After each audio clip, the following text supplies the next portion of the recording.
Well, hello everyone. Welcome back to the EA Sports F1 Creator Series. We are back live for yet another round in this championship, and I must say you're going to be in for a treat tonight. George Morgan here, back in the box, and joining me once more, it's the brilliant Tom Wilkinson. Welcome back, Tom. Delighted to be here. Looking forward to this one. Everybody's been voting in their thousands. I think we've got quite a good outcome, I have to say. Could be in for a classic, and I use the word advisedly because I think we can overplay something sometimes, but this could be a real barnstormer.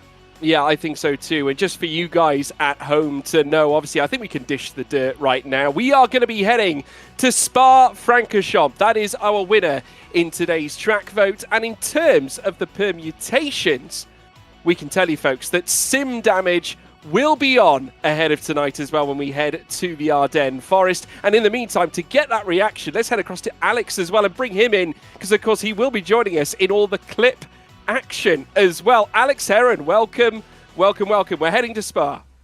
We certainly are. Thank you, George. And yeah, we have got a fantastic race in store for everyone here. Obviously, a short qualifying session, then a full Belgium race. Simulation damage, a little bit of rain in the air as well, could make for some interesting thing. I'll be trying to keep up with all to date with clips. And of course, if you're at home, this is what the Creator Series is all about. Get your clips into the Creator Series Discord. You can send them to the clips chat. I'll show them on stream, and then you guys get to see your favourite moments from the stream. Alex Heron will be all over it. Alex, thank you so much for that, as always. And of course, Tom, heading into tonight, we have got a huge championship fight. It's all about the title. Tim Edmardick, bear in mind, coming in this season as our reigning champion and is a two-time champion, looking for number 3. He currently sits at the top of the tree, but only one solitary point, I believe, between he and Formula Karim. And yes, that's absolutely right. Karim coming in with an absolutely astounding display to open up his account this season, and it's still exceptionally close. And you could say it's a fight in amongst the top 5, because GB is only 20 points away. 100%. I'd potentially include Razin in that as well. Had started strongly, had a little bit of a stinker 2 weeks ago in Monaco, where Karim very much took the form guide from everybody else. Dominant victory, one of the best Creator Series performances I think we've ever seen. I think he built up a 15-second lead about 3 times over the course of that race. But Alex Gillen has been peaky, I think the best way is to put it. At his best, he's been exceptional. At his worst, I think we better not talk about that. And Tim Emard has been quite similar. Only a couple of podiums in his 5 races so far, and the one win coming in the season opener. That epic recovery job back in Kota. Yeah, it was a tremendous recovery job back in Kota. A huge, huge effort. We will, of course, look at the team standings as well, and that is just as tight as the Drivers' Championship. Visa Cash App RB sit at the top of the tree with 111 points against their name. The sheer consistency that they share with Aston Martin as well. Remember, 2 key teams here. Of course, Racing Bulls, they line up with Alex Gillen and Zafso. Of course, Zafso, the first ever champion of the Creator Series. Alex Gillen won his first the season later. Aston Martin line up as well, remember, with GB68 and that guy Vince, who comes back after sustaining a finger dislocation back at Monaco. A very painful display. I certainly don't envy him, Tom, but it's a credit to both teams. So consistent, and again, only a point between them. Yeah, you would say they're the 2 standout lineups. I think Aston Martin, the reigning Constructors champions, with GB and Datka Vince. GB obviously going for the Drivers' title this year. The improvement from both of them, though, over the last 6 months in particular, has been incredibly strong. Old, reliable, Safso and Alex Gillen, they're always going to be at the top as a pairing. But then Mercedes as well. Tim Edmardick doing a lot of heavy lifting, it has to be said. We haven't seen the best of Adam Sanderson so far. This could be the day, though, because everything could happen here at Spa, especially on sim damage. If you keep your nose clean, which, to be fair, Adam Sanderson doesn't always do, he could be in for a decent result. He could well be. I think Tim Edmardick is definitely going to need his teammate this season in order to obviously capture the crown, especially when you consider the sheer quality that exists at Racing Bulls and also at Aston Martin. Definitely the 2 teams to watch as far as the constructors are concerned. We're now underway in Q1. As you can see, the rain falling from the sky, and PS1 Hagrid, we're currently riding on board with Zafso out on track right now as the rain falls. As you can see, a very shiny, glistening surface on the circuit, very soggy underfoot, and the aviators are out. Could you say the future's so bright that you've got to wear shades? Certainly the sun isn't that bright because it's raining here at the Ardennes. Is he not just the coolest human being on the planet? Not just in the Creator Series, in the world, Safso. I mean, I can't think of anybody that goes above him. Well, he's Tom Cruising around this track right now as he now heads down through campus and Stavelo through Corbeil Paul Frere very shortly. Of course, Safto's got some incredible stats against his name. 91 appearances in the F1 Creator Series powered by EA Sports. Of course, 2 victories under his belt, 10 podiums. Of course, hasn't won in a very long time, but like I said, he is a former champion. Was our very first champion all the way back in Season 1 as he now flies down through towards the bus stop chicane. It'd be interesting to see how these conditions weigh up. As far as I can gather, according to our telemetry screens, we are expecting rain to stay throughout the entirety of the session. So every single driver, no surprise, making their way out onto the circuit. Crucially, though, out of the 2 compounds of wets and inters, intermediate tyres seem to be the popular tyre of choice. Yeah, I would go with that as well, George. The rain doesn't look particularly heavy, and if it doesn't subside, these are the tyres you want to be on. You've got to get into a rhythm early. Spa, lovely flowing circuit. If you can get into that groove very quickly or in the session, you're going to be standing in very good stead. And Spa, we have to talk about it as well, the history of Spa and the Creator Series. One track that we have visited so many times. It was actually part of the first 4 Creator Series seasons, season 1, 2, 3, and 4. Then we started off in season number 7, the first season on F1 24, returning to Spa. Haven't been back since. This could be a very interesting one. The 6th appearance of the Belgian Grand Prix in the Creator Series. Yeah, and the key thing to note as well, we haven't had a driver go on to win it more than once. Of course, the first driver to win it was Meraki back in Season 1, Tiamat Marduk the year after, Alex Gillen taking it in Season 3, Racing Chai going on to win it in Season 4, and Tom 97, of course, as you so rightly say, winning it in Season 7. But no winner has ever gone on to win the title that same season, so you could argue that it's a bit of a bogey track. A little bit. It's a really interesting one. Pole positions as well. We've only had one driver pick up a couple of poles. That was Razin in Season 3 and 4, obviously going on to win it in Season 4. So a track that obviously doesn't bode well. And if you're something like Formula Korean, maybe you want to try and skip this one. Maybe pick up a 2nd place rather than a 1st. I doubt he's going to be going down that route, though, because if we've seen anything from Kareem, he is a fighter. Yeah, he is. Absolutely right indeed. Formula Karim has certainly proven himself to be up amongst the very best that are certainly competing here this season. Comes into this championship with plenty of points against his name. We'll be looking to persevere in that sense. We got, as you can see at the bottom of your screen, the stats for GB68, who picked up a 2nd win not too long ago.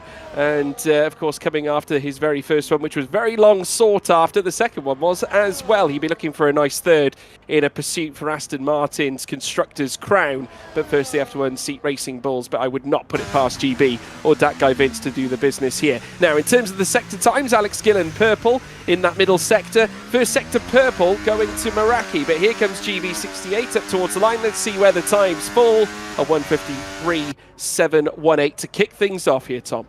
Yeah, Formula Kareem going 9/10 of a second quicker. I was about to say I wouldn't be surprised if people jump ahead of that, because GB did not trouble the apex at all through the bus stop chicane, locking the rear slightly, going very, very wide indeed, just about keep it within the white lines. But he is the slowest of the 5 times we have got so far. And as it always seems to be at the moment, it's Formula Kareem leading, although only by just under 2/10, or just over 2/10, sorry, ahead of Alex Gillen. Yeah, very fine margins indeed, but he's the only driver in the 152s as things stand. 1:53.098 is all that Alex Gillen could muster towards the very end of his lap. Crucially, Karim has the fastest 3rd sector as it stands. Big T-Mac has taken the purple middle sector. Definitely improvements to be found out there on the circuit. We know this from the intermediate tyres. It tends to take a little bit of time for them to really rubber in. You want to go for long runs, especially here at Spa-Francorchamps as well. So you tend to fuel a little bit higher than you'd expect in quali, as now we see them come across the line. Karim still fastest. Meraki in 2nd place, the 1:52.991. As we watch the Red Bull make its way through turn 1. Alex Gillen now demoted into 3rd place. Big T-Mac going 5th fastest in this instance as well, as more and more cars start to persevere through. Scott Taylor also out on a lap as well. He's currently looking to put his first lap in place. He's gone green as you'd expect in that first sector, 32.9, which is actually faster than we saw from Formula Kai coming out of the first sector himself. He's currently sat 4th fastest, so huge opportunities here for Scott Taylor. Big reminder, only the short quali format here in the Creator Series this time. As you may have known, historically we have used full quali, but only short qualifying here this time. And a very important note as well, it doesn't necessarily apply too much to this session, but will for the majority of the season. We are resetting once qualifying has come to an end, which means that when we do have dry qualifying sessions, those soft tyres will be handed back so they don't have to preserve them quite as much. They're able to go for it a little bit more on those dry qualifying sessions. That will definitely change the dynamic up a little bit more as the season progresses.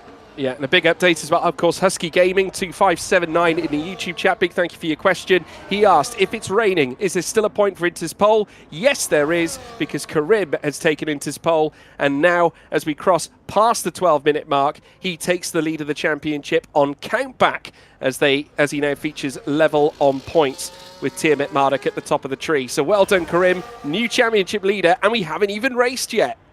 He's going to be delighted by that. I don't know if he would even know, to be honest. Somebody should let Karim know that he is now officially the championship leader. And for the first time in a long while, Tiamat Marduk relinquishes the top spot in the driver's standings. Yeah, incredible. So there you have it. Yes, the Inter's pole still counts, even if there is wet conditions out there on circuit. But still, the cars all fighting over who's going to get overall pole position. At the moment, it is Formula Karim. At the moment, 30.075 in that last sector gave Karim pole position, or provisional pole so far. Just underneath 0.2 of a second between him and Meraki as it stands. We've still got a few drivers, though, that have yet to set laps. Mike Stachio also out on an out lap as well. Here's Adam Sanderson, who joins up with Tiamat Marduk this campaign. He'll be looking to try and push his, certainly look to push his championship in full swing. Of course, he needs to try and contribute to help out Tiamat Marduk to give Mercedes the best chance possible in the constructors' standings. We just briefly saw in the bottom right the current standings and the points. Of course, remember, like I said, Karim does have the championship lead on countback as we now watch Sanderson come straight into the pits. Obviously not happy with that lap so far. Karim, as you can now rightly see, 86 points with Tiamat Marduk, but leading on countback. 100%. And I think there are going to be a few drivers that are concerned 50% of the way through this session. Tiamat Marduk's first lap on the Inters, not competitive one jot as Lolinoba smashes the time set by Formula Karim about 5 minutes ago. And Dat Gavin says, no thank you, Lolinoba, I'm going to snatch that back away from you. It is now Aston Martin leading the way. Dat Gavin's in the green machine, just under a tenth clear of Lolinoba. But Tiamat Marduk, what I was going to say, the reigning champion, his first lap not competitive at all. I wonder if maybe there was a little bit of traffic somewhere around there. 53.8, not a good lap. Ricky 03 has been very quick in qualifying in particular this season as well. 54 flat, second slowest, only ahead of Infratic in the Scarlet Red Ferrari car. And we haven't seen anything so far from Safso invalidating on his first run of the session, or Nogueira, who's a very good qualifier also. Yeah, of course. Now we're also watching on screen live cutter Lucas for Alpine swapping in, of course, for Tom, who's currently having his big new sim built as things stand, but he's coming into the closing stages of that. Cutter Lucas making it 1 in 3 drivers that are actually debuting in the F1 Creator Series tonight. Of course, Cutter Lucas, as I said, stepping in for Tom, but we've also got Big T-Mac in at McLaren, stepping in for Nick Flies, and Mike Stachio stepping in for the Williams team. We briefly saw him earlier on. He is stepping in for Hayden Gullis here tonight. And Mike Stachio, for those who don't know, someone who certainly does his content on TikTok. And a phenomenal little fact is that he's got a mustache and looks remarkably like Valtteri Bottas, and hence why he's quite the Kick Sauber fan. But of course tonight he can't drive the Kick Sauber, he is driving the Williams. But great to see him here, debuting here in the Creator Series, and I'm sure he'll be looking to make his mark. Still yet to register his lap time on the board. He's invalidated his last run, or this run certainly, so still has a time to find. But we're coming into the final 7 minutes, and if I'm not mistaken, the rain has petered off and soft tyres are marking an appearance here. So let's see if those times improve. 100%. Definitely subsided. We have no drops of rain that I can see on the camera lens there. And this is a lap we're going to want to ride on board with Alex Gillen, because this could be do or die. It's going to be very sketchy at the moment. The track will still be cold, be a little bit greasy out there. He is going to be the guinea pig trying to set that first run on the soft tyres. Classic Alex Gillen being the maverick of the Creator Series. In his 5th place last week in Monaco, which was a bit of a disaster for him. He was in the wars, wasn't he, Alex Gillen? Crashing on the first attempt, locking the rears down to La Source there. He was almost entering turn number 1 backwards. But yeah, that 5th place recovered nicely, taking him over 1,000 points in the Creator Series. And I believe he's the 3rd driver to do that, along with Meraki and Tiamat Marduk. Yeah, he's had it's been quite a volatile start to the season for Alex Gillen. Of course, we go back and look back at what happened at Monza and Imola. The Italian job was certainly not a very well job done at all for Alex Gillen. Was right in the mix of the fight, especially the real pinpoint issue, of course, was coming out the Seraglio Straits at Monza, and he tied up with Tiamat Marduk in their contentious points battle in the top end of the top 10, and both unfortunately coming under scrutiny after that one. But obviously, Tiamat Marduk, still, despite that, despite it not necessarily him scoring his best points of the championship so far, in other points, Tiamat Marduk has been better. Of course, he performed back at the United States, and since then also has scored some, pretty big major points. Monaco, we're looking at that particular round for certain, and essentially that's what's brought him to the dance. But Gillen is still in the fight, and we're riding on board with him now. He currently sits third in the championship standings, behind his long-term rival as well, as he dips down through Campus and Stavolo and does go purple,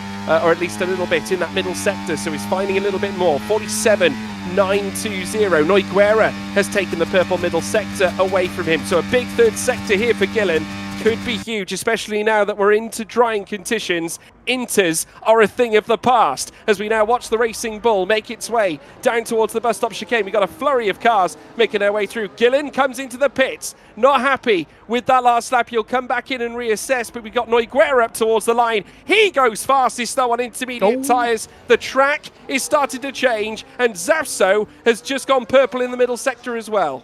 And you can see Mr. Dale scrabbling for grip coming out of the bus stop chicane there. I still don't think he's ready for these soft compound tyres. Alex Gillen's sector times weren't particularly competitive, and you saw Nogueira was catching him hand over fist on the green stripe intermediate tyre. So this could be very, very interesting come the end of this session. If conditions stabilise, Safso heading back to the pits, we're either going to get a one-lap shootout, everybody on the dry tyres, or it's going to stay these similar conditions. And it's going to be a real gamble, real coin cost, whether you go coin toss, that's the wrong way around, whether you go for the softs or the inters. Well, I mean, at this stage, I think, you coin toss or not, you stack your chips to the centre of the table. Unfortunately, for F1 Alex, he's invalidated his particular lap.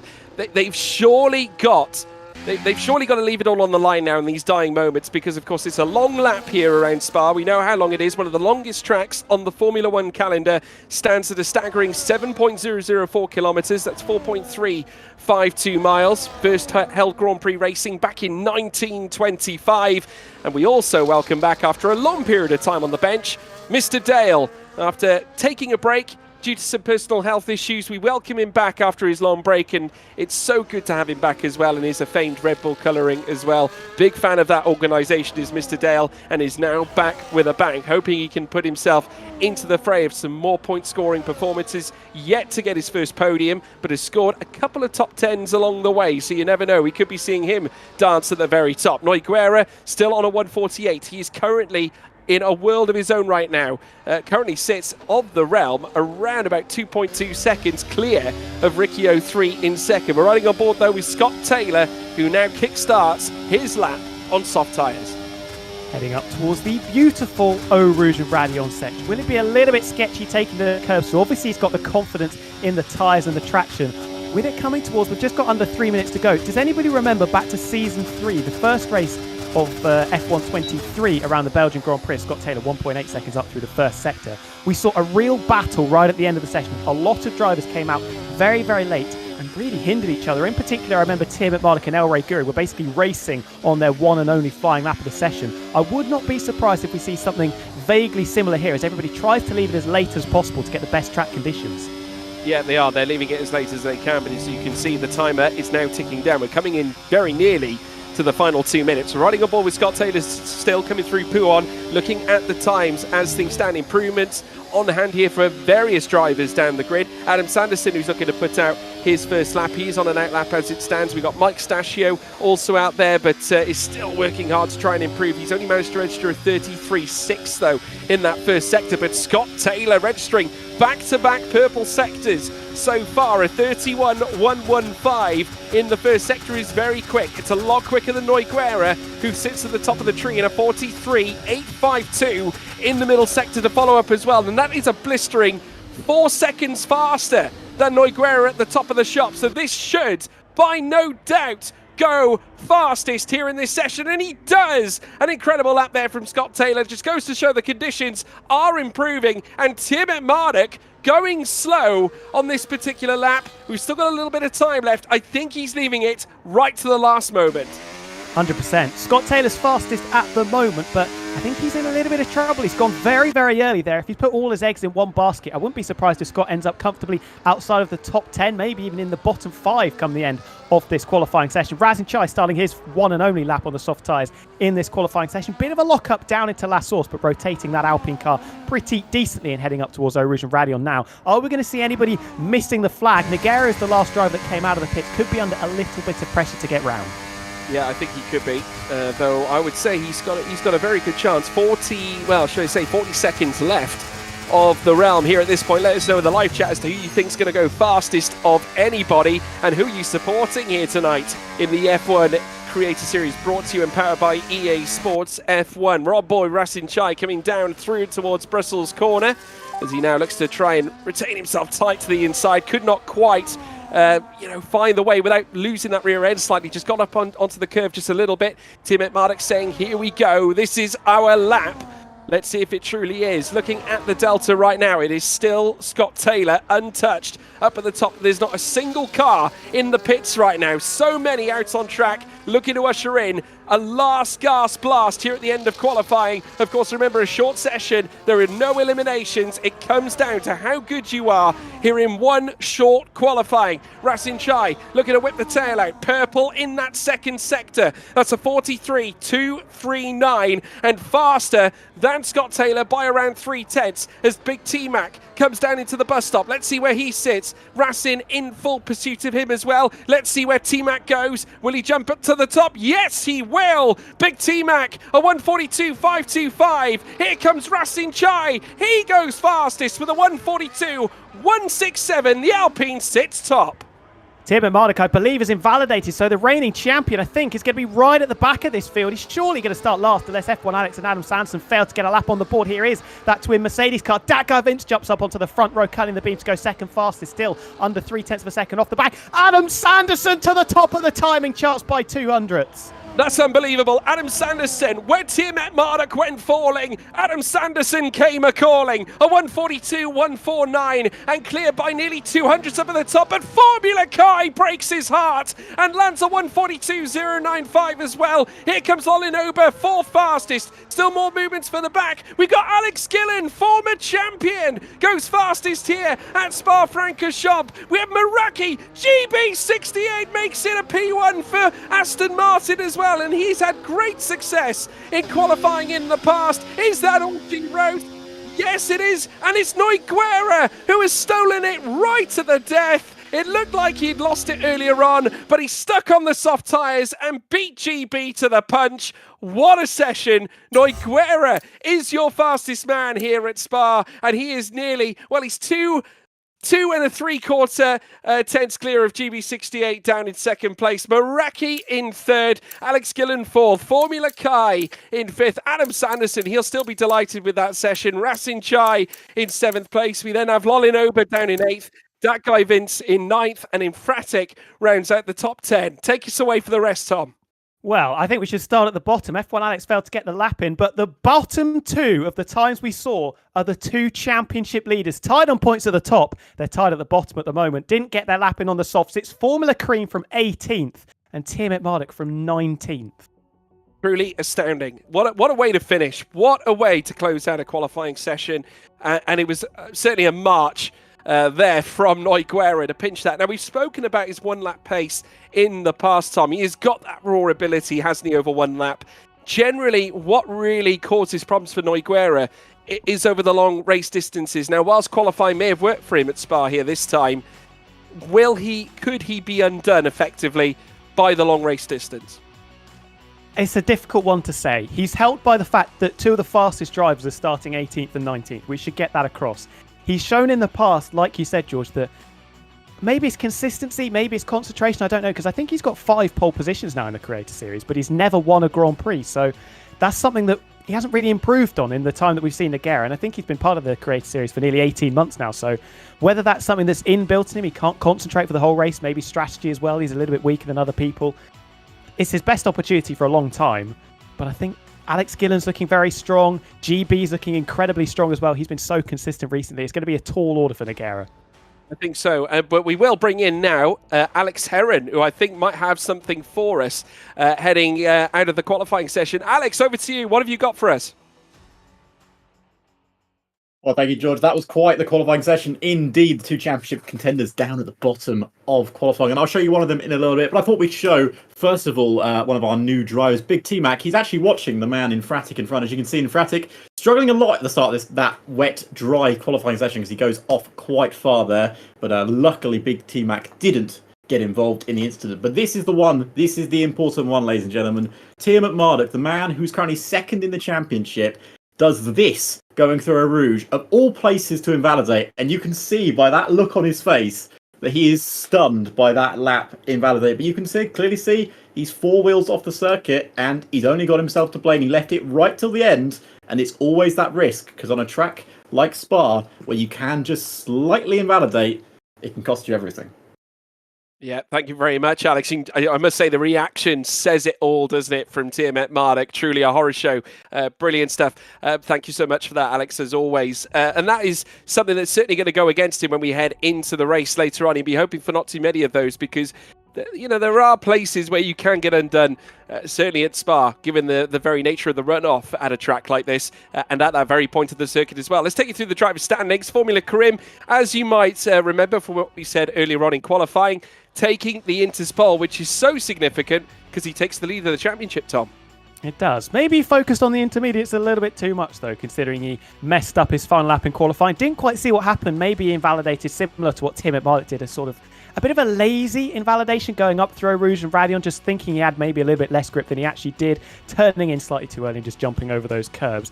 This is a huge opportunity, though. Alex Gillen's towards the front, Meraki's towards the front, GB I think is on the front row. Those 3 guys, Razin's a little bit further down, he said his lap a little bit earlier. Massive, massive opportunity to try and steal a march on Kareem and Tim McMurdoch, who have cracked under the pressure, let's be honest, let's say it as it is. They have made a mess of it in qualifying.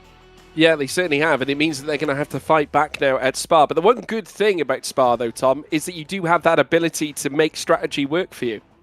100%, 100%. I think we're going to see loads of different strategy calls. I mean, for someone like Tim McMurdoch, you've got to try something different. You have to be so careful considering we've got simulation damage. You can't go for those traditional lunges up the inside that somebody like Ben likes to pull off. He's going to have to be so careful. Same with Formula Cream, who isn't used to being in this kind of situation. He's usually starting inside the top 5 at worst. So very different dynamic for those 2 drivers in particular. Tim McMurdoch has shown, maybe not from qualifying lower down, but with 15 laps to go, he can work his way back through the field very, very efficiently. He's got to put all of that into practice. So he's got to use that experience that he's built up over 9 Creator Series seasons. Yeah, I want to see also your predictions in the live chat as well, whether you're tuned in to us on Twitch or YouTube. Big warm welcome to every single one of you. We appreciate you being on board with us. Let us know who you think is going to win here in the Creator Series to kick us off here tonight. Also, don't forget to leave a follow on the channel if you're watching on Twitch, or if you're watching on YouTube, hit that subscribe button, hit the like button as well.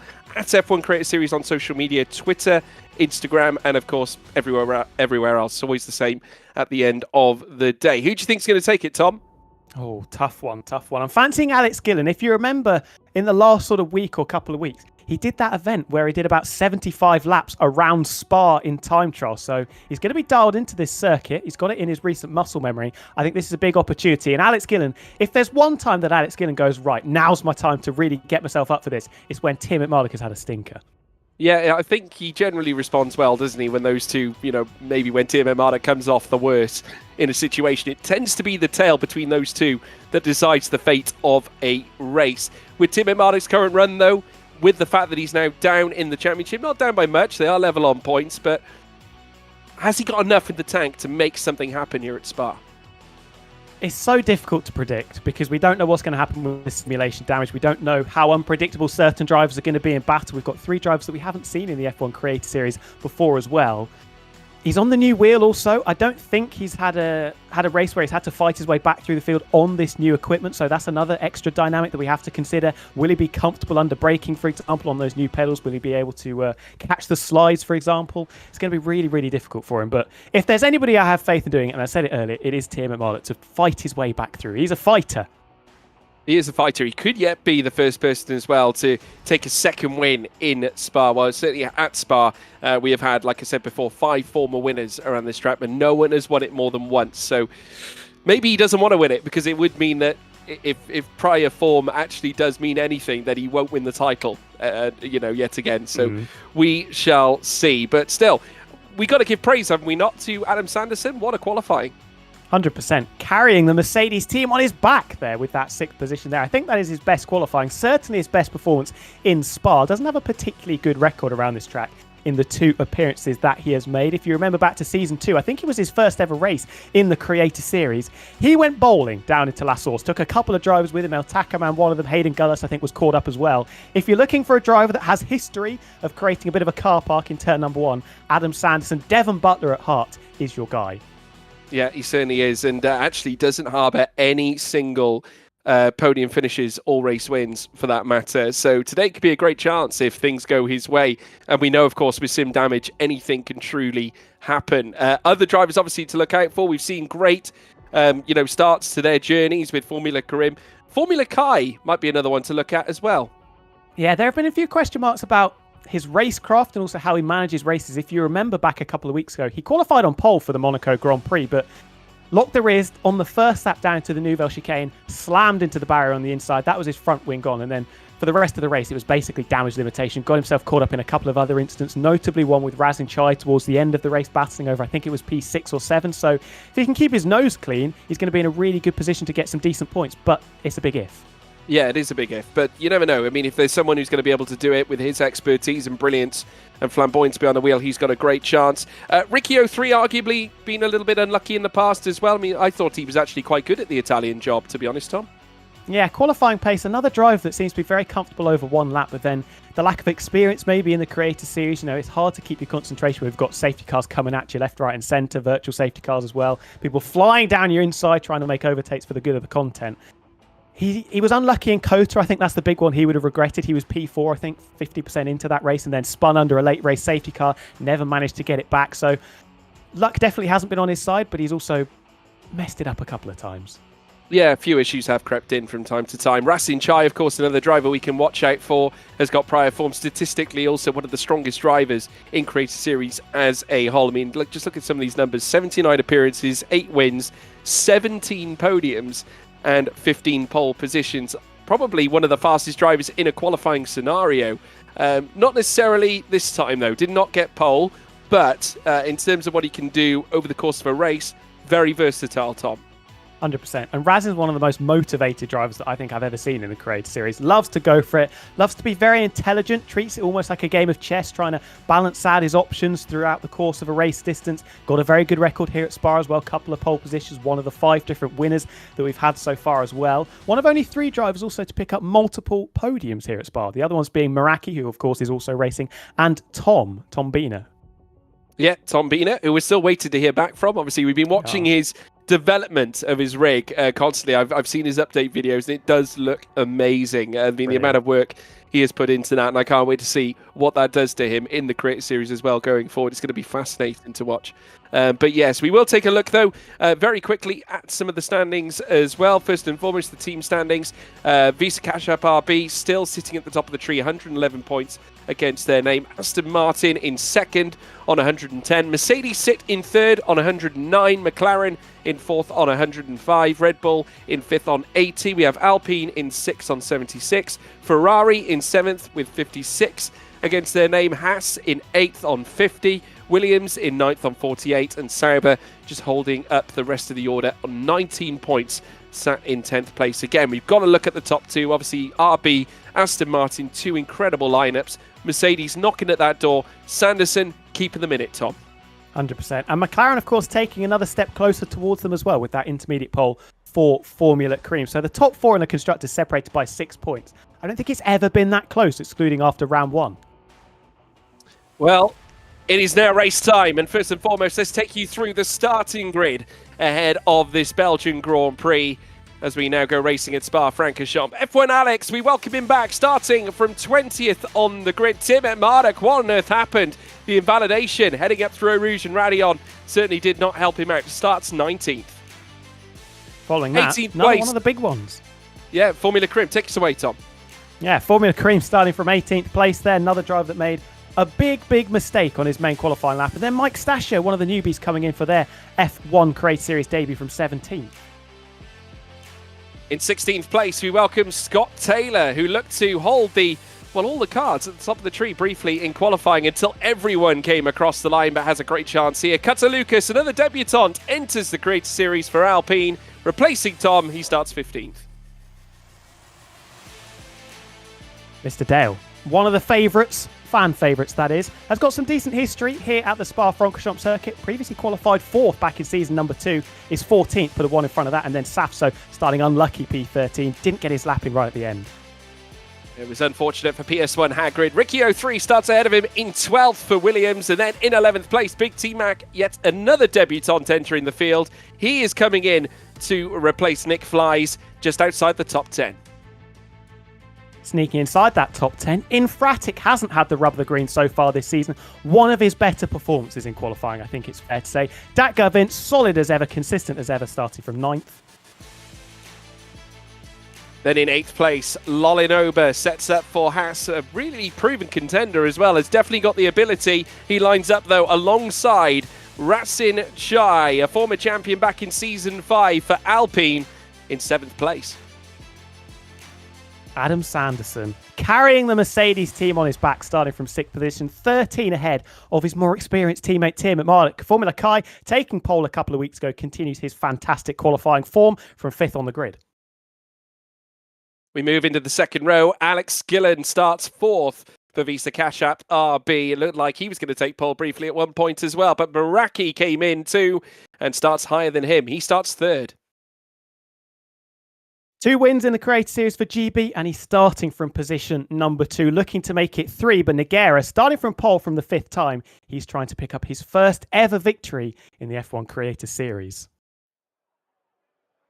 Yeah, Nogueira starting right at the top of the shop, and as you can see, the paddock now in full swing as we get ready with the cars lined up onto the grid. Nogueira starts on pole position, still yet to register his first race win in the Creator Series. Historically, though, had 4 pole positions. That's his 5th pole this certainly throughout the entirety of his career. A wonderful stat for him, that's for sure. Again, proving that 1-lap pace. Now needs to unlock it here.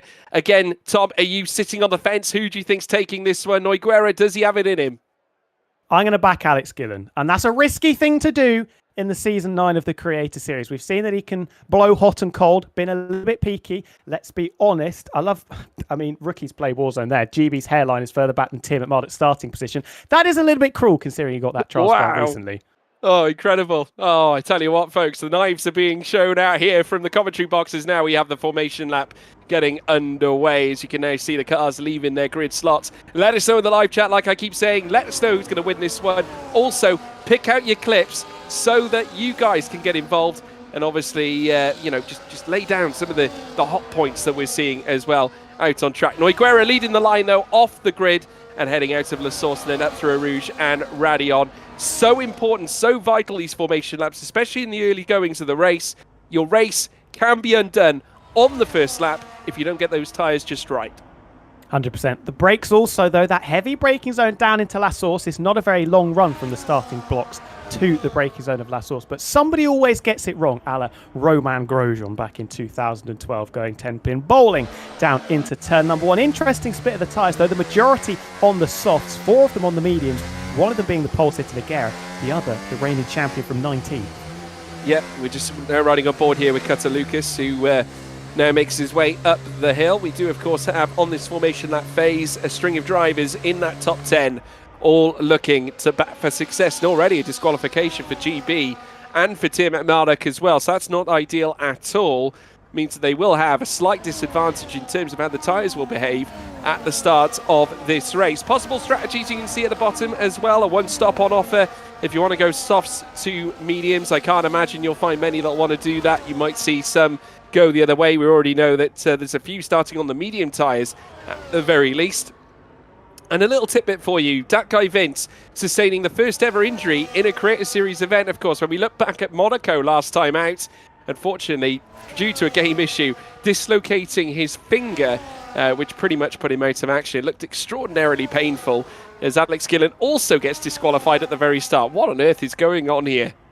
Well, the formation lap, it's a bit of a weird one, isn't it? Because usually this is where they're at their most vulnerable as people are trying to take them out for absolutely no consequences. But now, this is probably where they're safest. Let's be honest, no damage at all. They're going to be absolutely bricking it going down into turn number 1, especially with some people out of position, some people that they don't normally race, the likes of Alex Gillen and Meraki, having to deal with Formula Kai and Adam Sanderson. Don't usually end up in battles with those two guys, so that dynamic's going to be interesting.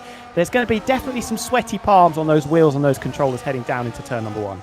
Yeah, I definitely wouldn't take too much solace out of that one-stop strategy that keeps on popping up in the bottom of our screen. We'll see whether it lasts or not, but I personally, incredible. But yeah, we'll watch the drivers make their way through the latter stages on this formation lap, and I can tell you now, folks, if anyone tries a one-stop here, they'll be lucky to make it around. I think that's fair to say. Noiguera now taking the cars through the final bus stop chicane to line up onto the grid. Let us know in the live chat where your loyalties lie. Who are you supporting? Who do you think's taking victory? Will it be Noiguera from the very front? Will he be a winner here in the Creator Series for the first time? We're now watching them line up now in their positions on their respective rows. The green flags will now wave, and here come the lights. Third light, fourth light, and the fifth light. And it's pedal to the metal, and it is go, go, go, go, go. Noiguera a little slow off the line. GB68 getting away relatively well, though, and now tries to go wheel to wheel, heading through La Source as well. Emphatic with the team radio. I'm so getting damage here. He's got a very likely chance of it happening. It bottles up, heading through turn 1, but Noiguera somehow leads the way, coming out of turn 1 with GB just in behind Meraki. They're hovering all over the back of the Aston Martin as they now cruise up and fly through towards Lacombe, and GB takes the lead of the race. Meraki now looking to take it away from him as they go wheel to wheel, heading through now in towards Lacombe, but GB holds firm, stands firm, and leads this race as they now run down towards Brussels. Meraki nearly had his number. Oh, but the other Red Bull's in trouble. I think Mr. Dale's had a bit of a wobble going through Lacombe's corner, dropping down into last position. Razin Chai also with a poor first lap. I think he had a little bit of a smack from somebody coming out of La Source, potentially the McLaren of Big T-Mac. They've both dropped out of the top 10. Razin down to 12th from 7th on the grid. Yeah, very orderly start right at the very beginning here. Mr. Dale, unfortunately, though, dropping off earlier on. F1 Alex, of course, 3/10 off the back of Tim at Marduk. Looks fairly orderly, though, for the remainder. Mike Stachio jumping past Tim at Marduk as well. Seems to be a little bit of a dice further back between those two as we now watch the front runners make their way through Campus and Stavelo and then through Corby, Paul Frere. We're only on lap 1 of 44, and we've already seen our fair share of action, with certainly the front end offering it to us. Noiguera relegated down to 3rd after starting on pole position as they now fly around through Blanchimont. Watching in the bottom right-hand corner is Formula Karim dices it out with newbie Cutter Lucas heading through Blanchimont. They're going to run wheel to wheel, heading down now in towards the bus stop inside line as they look to go. Another McLaren went right wide as well. I think that's Big T-Mac and Razin Chai as GB, as you would expect, taking the fastest lap of the race. Heading down to La Source they go once again, 2x2 Noah's Ark, as we now watch Razin Chai once again dicing it up through the middle. Back comes Karim, who meets his teammate Big T-Mac, who might lose out to Scott Taylor here, Tom.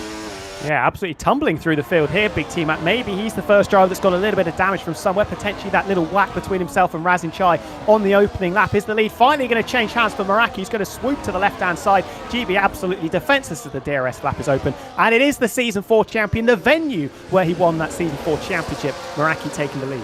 Yeah, and it was a contentious fight, if you remember, with he and Tiamat Marduk at that very portion of circuit where it all went awry for Benjamin Daly, and the championship was pretty much laid in the palms of Meraki. It was very controversial. We've seen an assortment of controversy here in the F1 Creator Series. Shouldn't come as a surprise, as winning is what it's all about. At the end of the day, if you want to win the title, you need to win your races, or you need to at least score as many points and more points than those around you. Meraki, though, doing that against the rest of this grid right now, sitting at the top of the tree just ahead of GB. Yellow flag right to the back, and Mr. Dale has had another moment, and that's a VSC.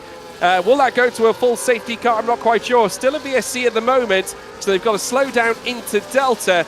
It looks like Mr. Dale's had an issue coming through. Just stopping on track, just coming through out of the, it looked like the Jackie X corner, just getting it slightly wrong, maybe getting onto the curb. Yes, that's the second time that Dale has been facing backwards so far in as many laps, so not a particularly good return to the Belgian Grand Prix for Mr. Day. Now finds himself comfortably detached at the back of the pack and without that safety car that can bring him back towards the snake. So not looking good for Dale at the moment. Still a long way to go, of course, and I would not be surprised if we see a safety car at some point in the next 41 laps. I wouldn't be surprised, especially when you factor in the sim damage element, along with the fact that we are at Spa as well, but the VSC will mark its appearance. DRS is now enabled by race control, and we are back under green flag conditions. And it's Meraki who takes them up through towards the Eau Rouge and Radion portion of this Ardennes Forest circuit as we now watch them make their way through towards the Kemmel Straight. It is still Meraki out in front. Noigueira is still on a decent strategy though. He may have lost a couple of places at the start, but he is on that medium tyre, and it's a good race tyre as well, Tom.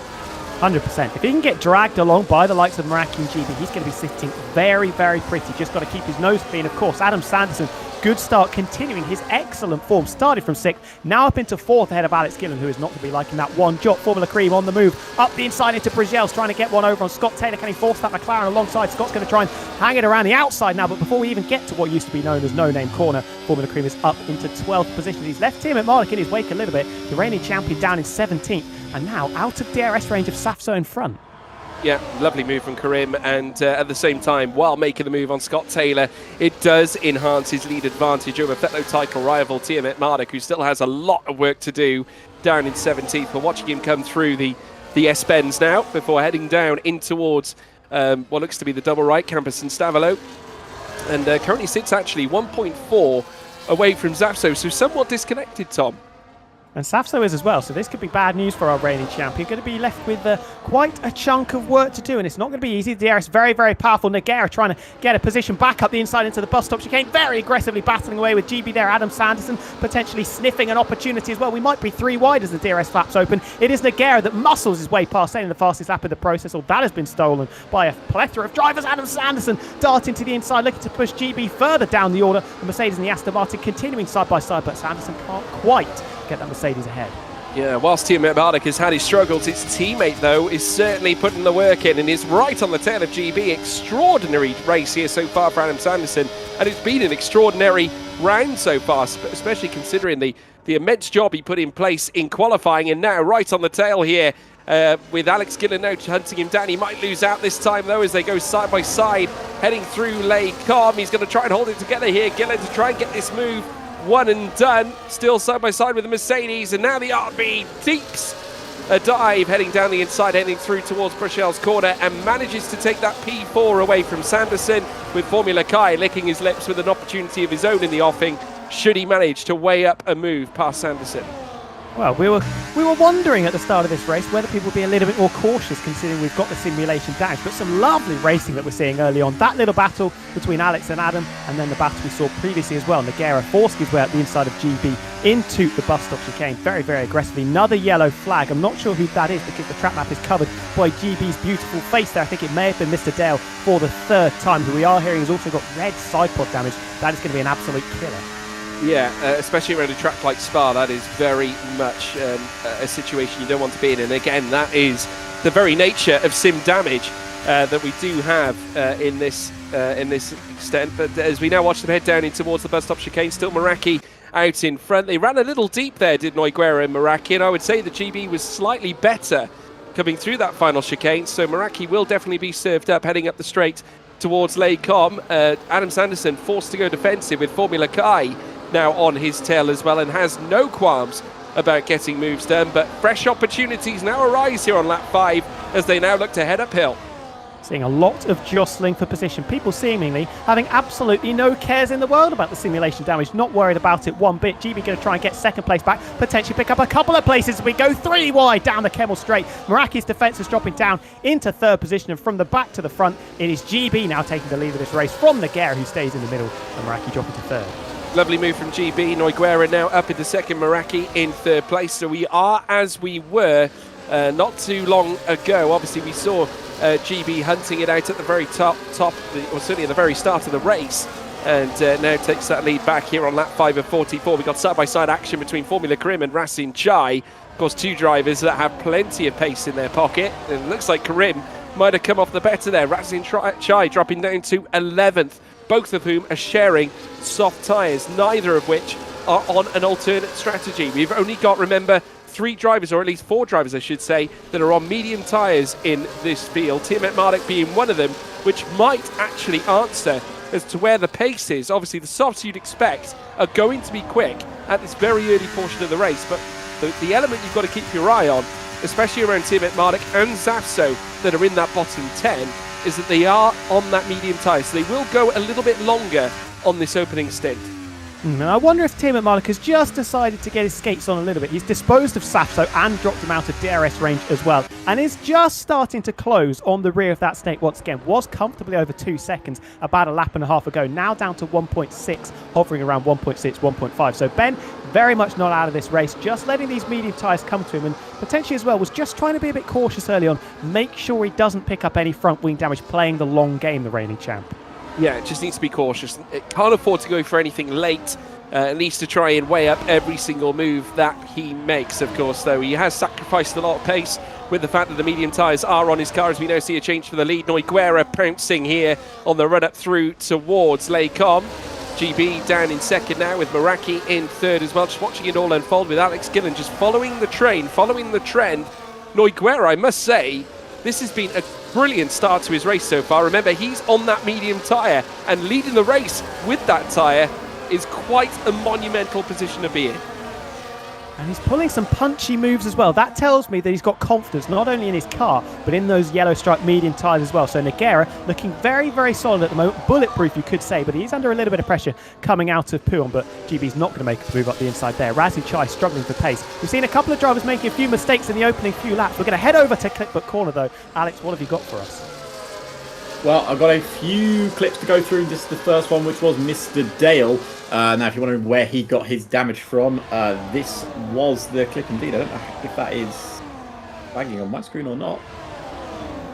It's lagging for some reason. I guess we'll come back when it's not lagging. We'll come back in a minute. Not ideal at all, that one. Not ideal at all. Alex Gillen, though, he's on the move up the inside of GB. He's already disposed of Meraki down this straight, going through Blanchimont corner. Now turning to the outside, and the Season 2 champion has picked up a couple of places there. Meraki falling through the field, dropping from second down into 5th position. And it's Alex Gillen that now leads the chase of the soft runners. Is up to second.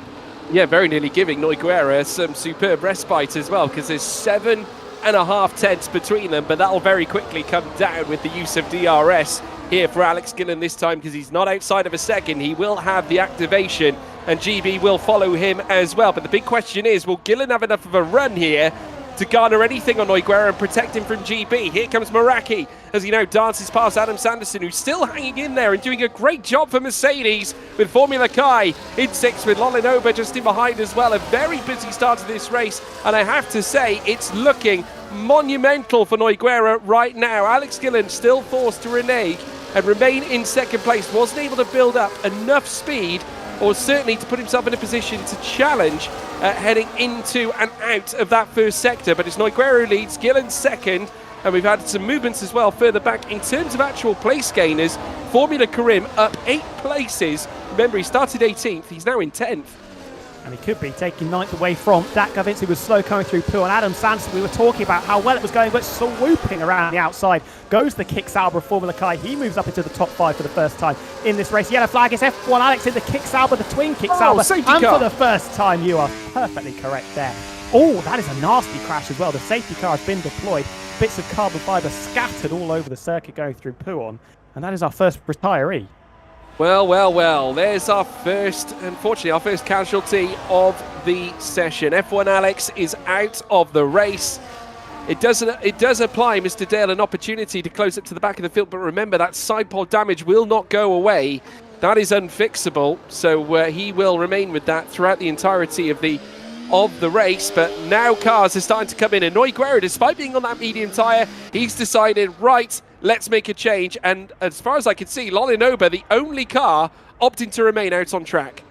Safso, I think, is coming round as well. So it's going to be 2 drivers at least that stay out. The first is Lolanoba on those mediums, and the Season 1 champion, Safso. Alex Gillen looks like he's potentially going to get held in the pits. It's Nogueira. Formula Kai. No, he's not made his way up into net second position. I thought he got a little bit excited there. He's back down to where he was in net position number 5. Any big losers? I can't see so far anyone that's lost a whole host of places. Tim McMurdoch chucking on the soft tyres along with Nogueira. Watch that space in the other Ferrari of Infratic.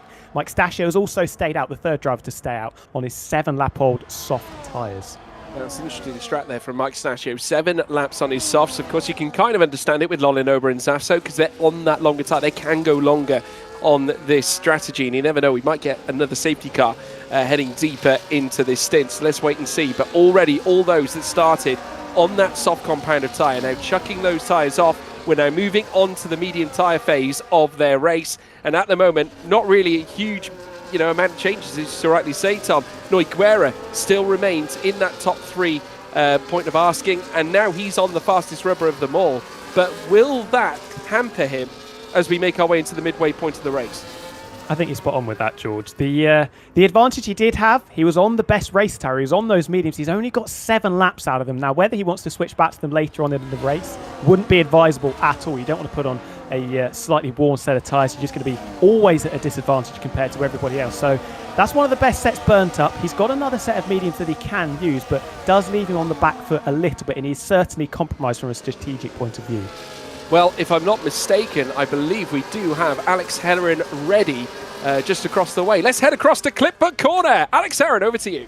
Right, let's hope it works this time. So I'm going to go through the clips that we've got from that race. And as you can see, here we go. So this is what happened with Mr. Dale. This is how he got his damage. So lap 1 early on comes to blows with Big T Mac there. And you can just see instantly, with that one tap, orange body damage. And he must have picked up the rest of it on that second crash. But as you can see, he's not exactly happy about it. And obviously trailing at the back of the grid now. The safety car will help him, but it's not a good start. Now, I'm sure you guys have been watching this, but I thought I'd get you a couple of very nice clips of Mr. Adam Sanderson, who's having a cracking race, and he goes round the outside of Mr. Alex Gillen. You've got to wake up a bit early to get past him. And yeah, I've listened to Gillen sometimes on the radio, and his exact words were, "I'm scared what Adam is going to do next." So I think he's a little bit worried with Adam's pace and obviously his tendency to do some dive bombs, as proving by this clip here. We saw this one on stream, but this is on board from Adam's perspective. He sees GB and he's like, there's a small gap there, but I think he's more worried about hitting at the back of GB because he came in very quickly, but luckily no damage on either car. And as you can see by his face, he takes a quick breath in and breath out. And this was Adam versus Gillen part 2. So running down the main straight here. He's obviously got the DRS advantage. Adam goes to the right to defend, but realizes he can't defend it anymore. Dives down the inside, does Gillen, but Adam tries to hold it all the way, wheel to wheel. No touching between the two, incredibly. Neither coming away from damage, and that is a great wheel-to-wheel fight. And Gillen does eventually get that placed. And this was also some damage by that guy Vince, battling with Infratic and Karim. And it looks like he just hits the back of Infratic. Karim dives up the inside, and there's a little bit of carnage there in the mid-pack. But we're actually just going to jump onto the clip of what caused our safety car, which of course is F1 Alex. Once it loads, and here we go. Going down the main straight here, goes into the right-hander, loses the rear end, and crashes into the left-hand side barrier, flinging all of it across the circuit. You can see by him, he can't believe that's just happened, and by his face, he's not very happy about it. But it's been a cracking race. It's going to get better from here, and I'll throw it back to you guys as we carry on with the Belgian Grand Prix. Thank you very much, Mr. Alex Heron. I mean, I have to say, obviously, aside from F1 Alex's moment, I mean, that is a really unfortunate moment. We've seen things like that happen. Very easy for the rear of the car to step out when you're going around Pouon. But how about that from Adam Sanderson, Tom? I mean, some of those moves out there, I actually want to see and get his... I want to actually make sure that's Adam Sanderson behind the wheel of the car. Almost cat-like manoeuvres. I was questioning whether it was actually Tim McMurdoch and they just, switched Steam accounts or something. That was Tim McMurdoch-esque from Adam Sanderson. He's doing a brilliant job. He's lost a couple of places, but he's sat in a fantastic position. If he can keep it clean, which we can't guarantee, no guarantees at all, then he could be the lead Mercedes come the end of this race. Tim McMurdoch still down in 16th, hasn't made much of an impression, but he is on the soft tyres, remember. Yeah, there are no guarantees in the Creator Series, everybody. I can tell you that right now. So you can now see the cars now getting ready to get this race restarted. As you can see, the safety car about to come in. So Lolinoba is going to take them round, and we will get back underway. Let us know what your thoughts are after that opening stint. That's what the live chat's for, folks. Let us know your thoughts. But Lolinoba is going to take them down through towards the bus stop chicane. Zafso waiting in the wings as well. Noiguera after making his stop. Remember, now moving on to the soft tyres as opposed to the medium tyres he was on prior. Let's see how they perform as they now look to get the restart underway. Lolinoba coming out of the bus stop now, down through towards the Le Source section, and we will go pedal to the metal for the second time in this race now. And here on lap 10, it's Lolinoba who takes them round and got a very good restart as well. Noiguera exits out of turn 1. He's bringing along Alex Gillen as well, GB68. Now looking to fly up through Eau Rouge and Radion as they now look to hunt their way up through towards Kemmel Straight. There's Zafso. Is he a sitting duck? Noiguera's climbing, and he's found an avenue. He's found a way through as well. Second place on the table. He'll snatch it away, and maybe even the race lead. He's going to go for the double. Can he tackle Lolinoba? No! Lolinoba shuts the door. Great moves there from Noiguera to immediately jump onto the second place spot, and now looking down the inside, heading through towards Brussels. That's a brave move, and has opened the door and has actually sold it to Lolinoba in the process, who tries to defend as they now exit, coming through Jackie X corner. Lolinoba hangs on, but barely coming out of the first sector. Well, brilliant so far from the former F2 champion, but he does run wide there going through Pouhon corner. Does Nogueira have the battery to try and deploy to get close enough? No, he does not. There was a bit of teamwork going on behind as Alex Gillen was let through by his teammate Safso to move up into third place. Now he can set about trying to challenge that Scarlet Red Ferrari car in the battle for second and third place. GB will be next on the list to try and relegate the Season 1 Creator Series champion down a further few spots. Tim McMahon on the move. We saw in the bottom right hand of screen on those soft tyres getting past that guy Vince. Yep, Formula Car also getting very close as well to Meraki as they make their way out of Sector 2 and through towards Sector 3. They'll fly around Blanchimont here this time. And Lolinoba leading the way. GB now looking to pull the moves on Zafso. Season 1 champion is now under pressure. GB looking to split the racing balls as they get sandwiched coming through the bus stop this time. Certainly a bus stop of sorts in any case. It's now race control reactivates the DRS as they now fly down through towards turn 1 again, this time on lap 11. Once again, you can just see the puffs of smoke coming off the rear tyres of Alex Gillen's car as GB and Zafso still dice it out over that P4 and P5 position. Meraki also dancing through, and Formula Kai might yet get the momentum in the run here on Zafso for him to lose 3 places in the space of 1 sector. Here comes the kick Sauber. Formula Kai sending it up around the outside, coming up the Kemmel Straight, and also Alex Gillen moving past Lolinoba, and Noiguera holds that lead as well. Fabulous as well from Noiguera to retake the lead that he once had prior to the pit stop phase, and Gillen follows him through. I think we're going to see more of this. Lolinoba and Safso starting to fall through the field a little bit. 7 lap older tyres compared to everybody else in this league train. Safso already relinquishing 6 places on the restart. Lolinoba defending like a lion. But I think eventually the likes of GB and Meraki, very canny operators, shrewd operators in this battle for 3rd and 4th place, are going to push the former F2 champion further down. Yeah, Tim McMahon also gaining a couple of places as well on the restart. He's now in 12th place, but he's 3.4 seconds away now from Rasin Chai, who is currently sat in 11th spot. So we are now splitting off into near enough 2 groups, but there are a few cars that are currently a second away from the cars in front of them. That guy Vince in no man's land, and is that a Ferrari? What is going on there? Noiguera seemingly coming to a stop and has actually left himself served up on a plate here for GB as well. Coming through Blanchimont, he lost out to Alex Gillen and Lolinoba. I have no idea what happened there, but now Noiguera, he's lost out to GB. He's lost 3 places in that 1 single sector. Extraordinary. Incredibly strange as well. Didn't really see what happened. Formula Kai losing a couple of places. Maybe he's had a bit of a whoopsie going through the bus stop. Through goes Adam Sanderson, Kareem, and Infractica's Tim McMahon. There he is, the reigning champion. Sets the fastest lap of the race. Cut that gap by a second between himself and Rasin Chai. What on earth happening to Lolinoba, to Nogueira there? Alex Gillen doing a very decent job actually not to clatter into the back of the very slow Ferrari car. Yeah, truly extraordinary. I did not see that coming. He just seemed to come to a grinding halt, but here comes GB. He's not halting. He might get 2. A double overtake here up the Kemmel Straight to take the lead of the race. And the Aston Martin now takes them through Les Combes. He will reign ahead, reign supreme here on lap 12, with Alex Gillen now sat in 2nd. And Scott Taylor's jumped into the pits, picked up a little bit of damage, contact between himself and Ricky going through turn number 1, I believe, on the safety car restart. And that's another driver that has been hampered by the simulation damage that we've got set. Yeah, extraordinary. I want to head across to Alex Heron. I believe he has what happened to Noigueira. Can you talk us through it, Alex? Well, I certainly do. As you can see, he's going perfectly through this second sector. You think the world's fine, everything is going great. You're leading the Belgian Grand Prix, and just coming up to this right-hander, I have never seen a car turn like that before. Loses the rear end completely. He's stunned by it and loses not only 1, not only 2, but 3 places, and now finds himself down in P4. You can see the panic on his face. He's amazed he even held it.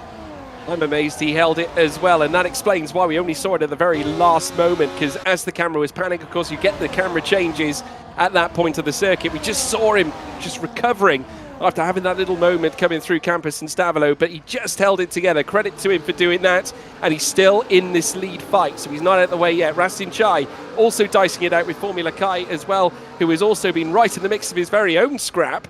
And they've got Adam Sanderson ahead, who's also in the midst of a fight with Formula Karim. Ricky 03, fastest lap with a 1:45.336. GB still leads. Gillen closing him down, and I'm sure they will. They will, of course, swap. Heading up through the Kemmel Straight as they come up through towards Eau Rouge and Radion. Gillen will have his chance at taking this race lead, Tom. Should be absolutely easy as you like, but we've got to shout out Lolanoba here. He's doing a fantastic job on considerably older medium tyres. Through goes Alex Gillen to the left-hand side of the circuit, sweeping around the outside. GB just hovering up the inside, potentially seeing if Alex Gillen does make a bit of a mess of what's going on, but he does complete the overtake very, very nicely indeed and reclaims the lead of the Grand Prix. Formula Cream doing an excellent job, got himself up into 6th position ahead of Adam Sanderson, and Tim McMulloch is back in this lead train as well. He's hovering just outside the top 10 and 11. Yeah, needed to after mustering those fastest laps as well. Of course, using some of the tyres that he has got underneath him. Remember, he did swap onto the softs from the mediums that he started on. He was one of the few that started on that medium compound tyre. As you can see, the consequence, those runners that started on mediums now on the soft tyre.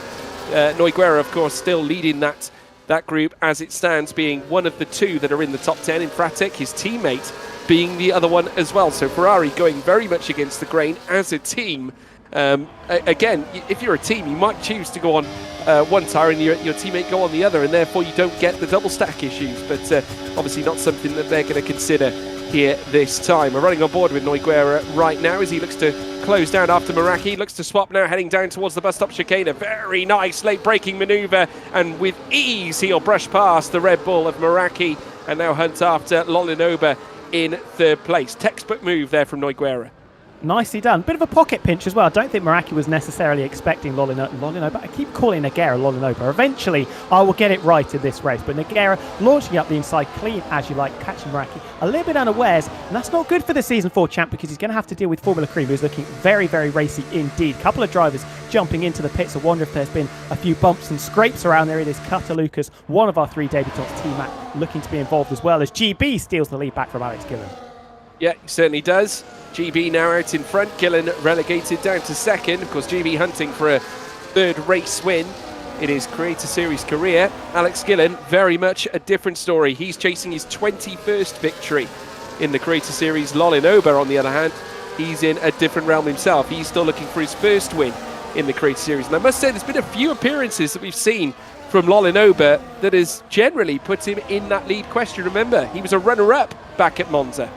100%. Got a lot of pace. Picked up that first podium, of course, and is an F2 champion. Let's not forget, and it was one of the more dominant F2 campaigns we have ever seen. I think he picked up 6 wins in the first 7 races, did Lolanoba. So he's got some serious wheels on that car, doing an excellent job on aging rubber. Got to keep Nogueira behind. Meraki still under pressure for Formula Cream.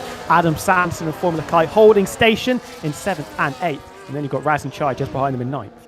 Yeah, absolutely. They're coming down now around the final sector out of Blanchimont. It's still GB who leads the way, but Alex Gillen has left him plenty to think about. Obviously, they could yet swap again, heading uphill through towards Lecom.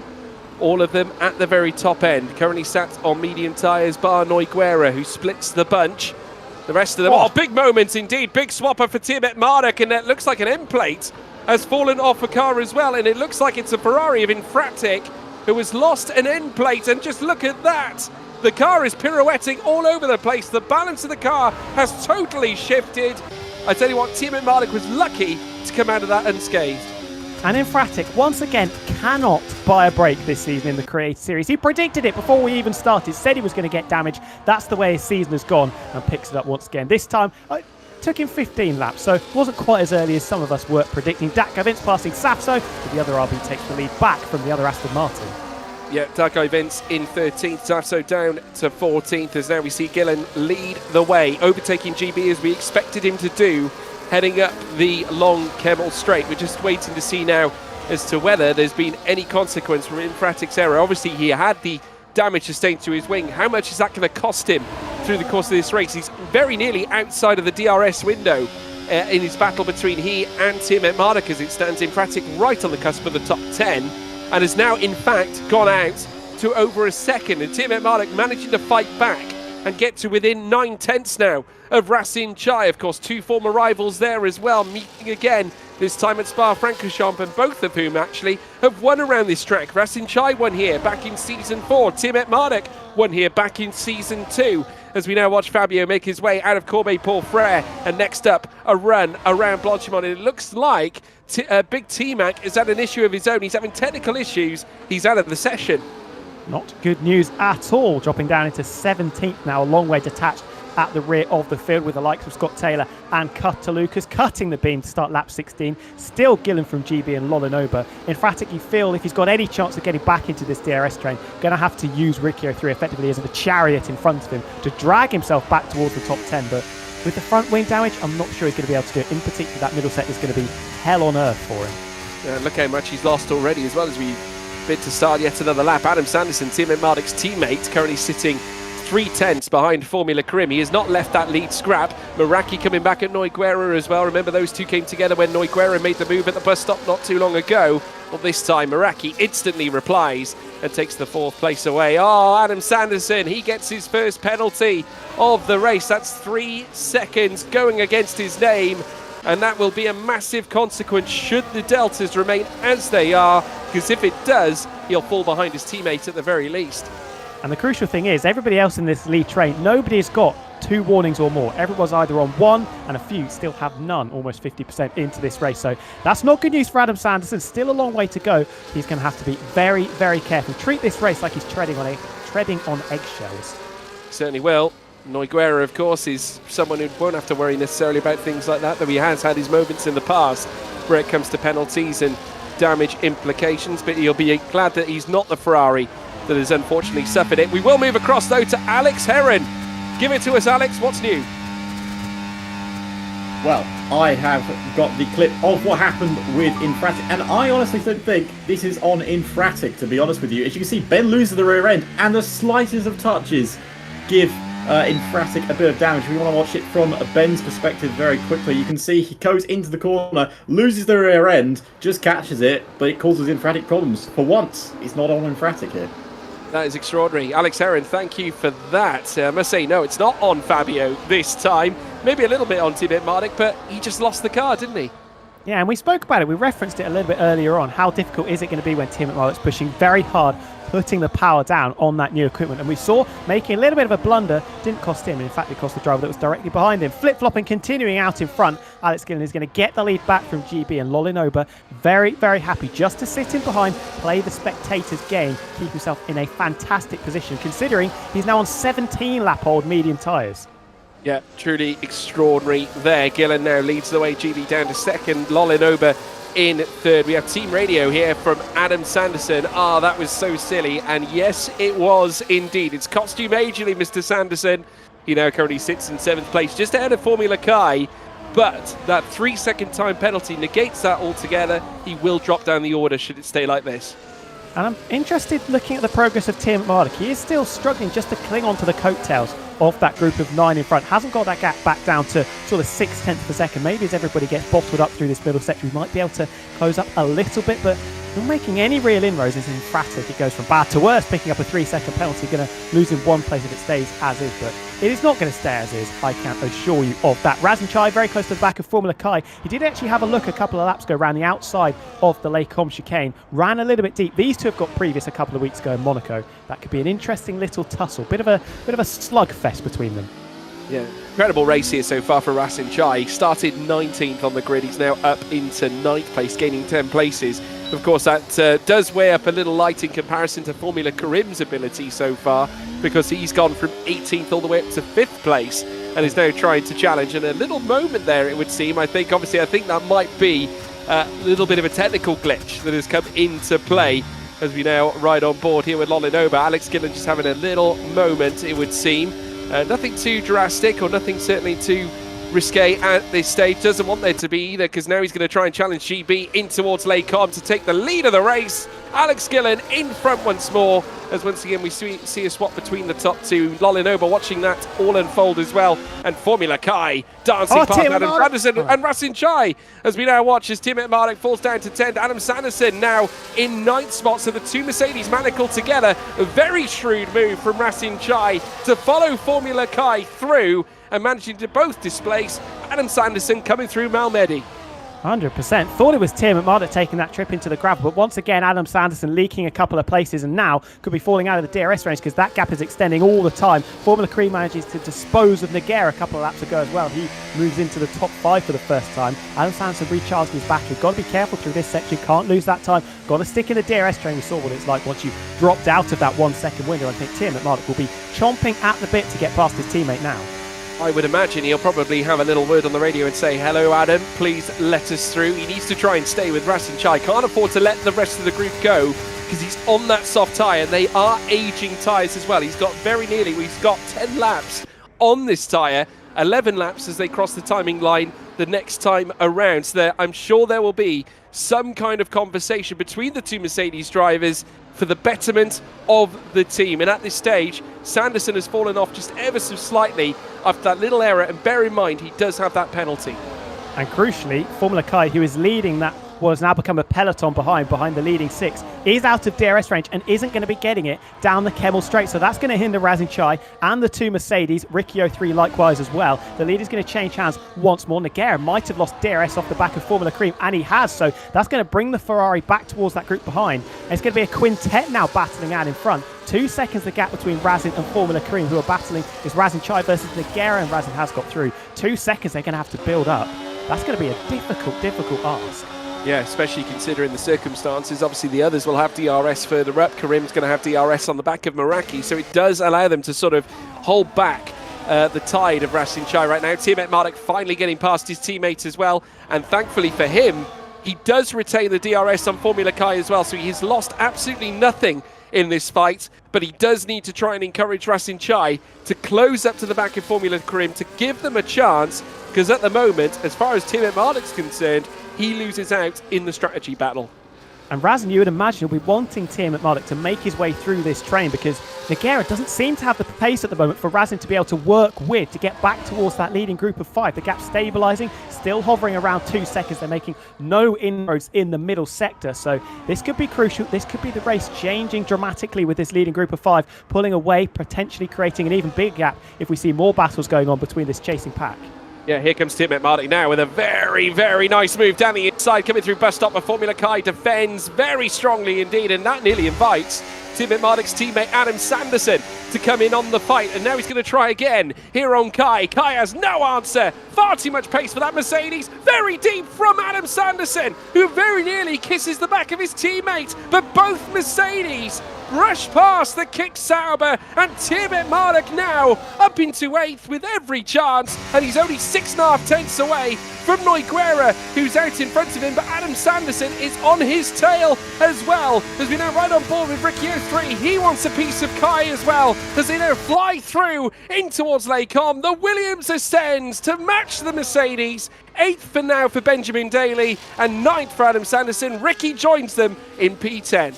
Well, Adam Sanderson, he's clearly got absolutely no cares in the world, driving like he's got razor blades on his elbows, pulling all these punchy moves, risking potentially getting that front wing damage, playing with fire most certainly, but so far for the majority of this race, it has paid off lovely, and he's held station a little bit. He's dropped a couple of places, but it wasn't necessarily his fault, as he was given a bit of a shoulder barge off coming through the Lecom chicane into the gravel. Crucially, the gap between Formula Cream and Rasin has extended by nearly half a second as well, so that group from 6th down into 11th are going to be left fighting between themselves.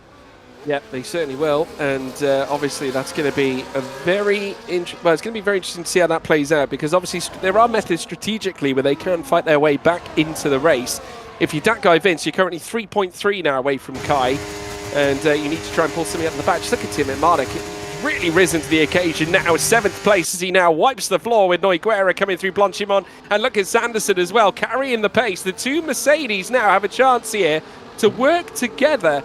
Sanderson almost providing that protective buffer for Tiamat Marduk. Obviously now they're very much aware of the current situation with Sanderson's penalty. Ben has every chance. He's on the softs. He can start pulling the punches now on those on the medium tyre. There is still a little bit of life in this red wall tyre. Yeah, Nogueira jumping into the pits as well, so he's had enough of his red striped soft compound tyres. I thought there was maybe a flash of some carbon fibre that was thrown up in that little kerfuffle going through the bus stop chicane, but I don't think anybody has picked up any damage. The two Mercedes are going to swap places. Adam Sanderson, you would imagine, on the better compound of tyre now. Those softs started to degrade for the reigning champion. Razin Chai, 3.3 off the back of Formula Cream. He needs somebody to work with, and at the moment it's got to be one of these two Mercedes cars. And we're getting news as well. Apparently Noiguera has a yellow side pod, so very much suffering the same consequences as Mr. Dale has.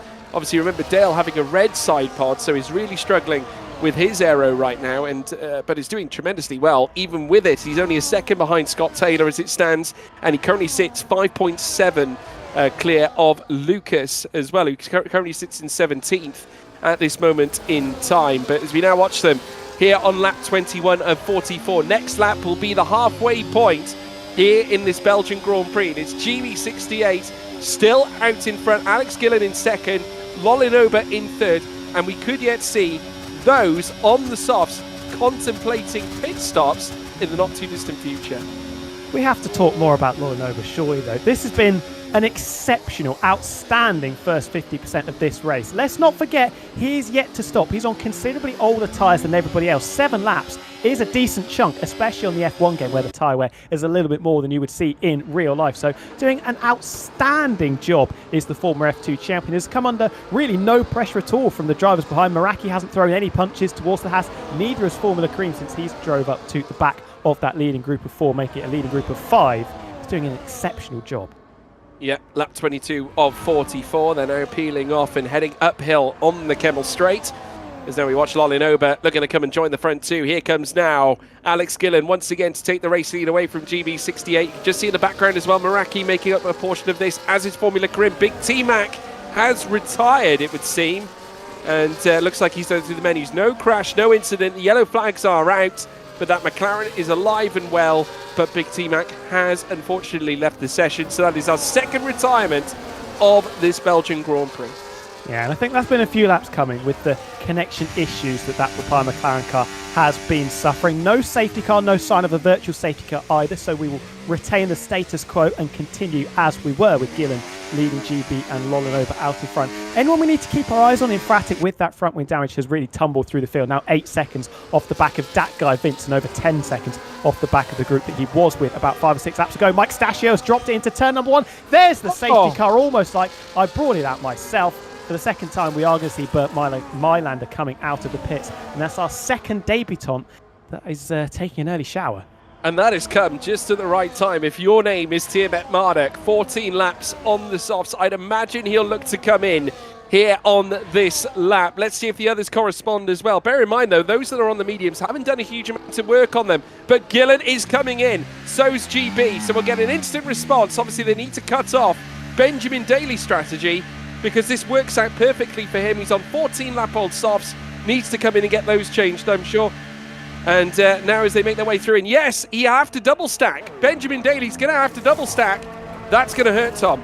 He's backed off massively, though, on the pit lane entry. So he's dropped, I think, 4.5 seconds, you can see on the Delta. So he might be okay. No, he's not. He is going to be held up a little bit. Not as bad as it could have been, but surely that's going to cost him a couple of places. Formula Kai, you would imagine, will come through.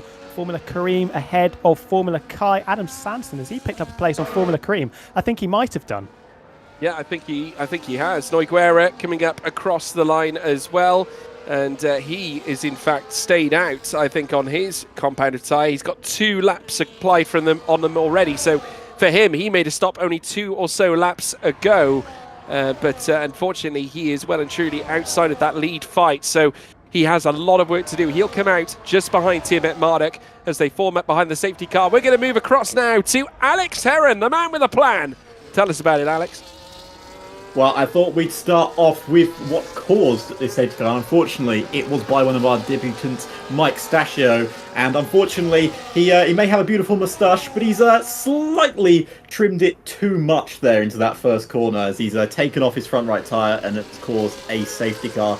Maybe wasn't having his best debut race, but he can always say that I've now debuted in the Creator Series, and I'm sure he'll be back for more in the coming weeks. Now, this is what happened with Adam Sanderson. You were talking about him losing places a few laps ago and may have seen a very aggressive dive bomb on Formula Kai, and we may have the explanation why. As they go wheel to wheel here, it seems like a bit of a normal thing, and then Kai one tap, two taps, and forces Adam off into the gravel, and as you can see by Adam's reaction, unfortunately I can't repeat what he said, because you don't want to hear what that man said about that, but of course... There we are!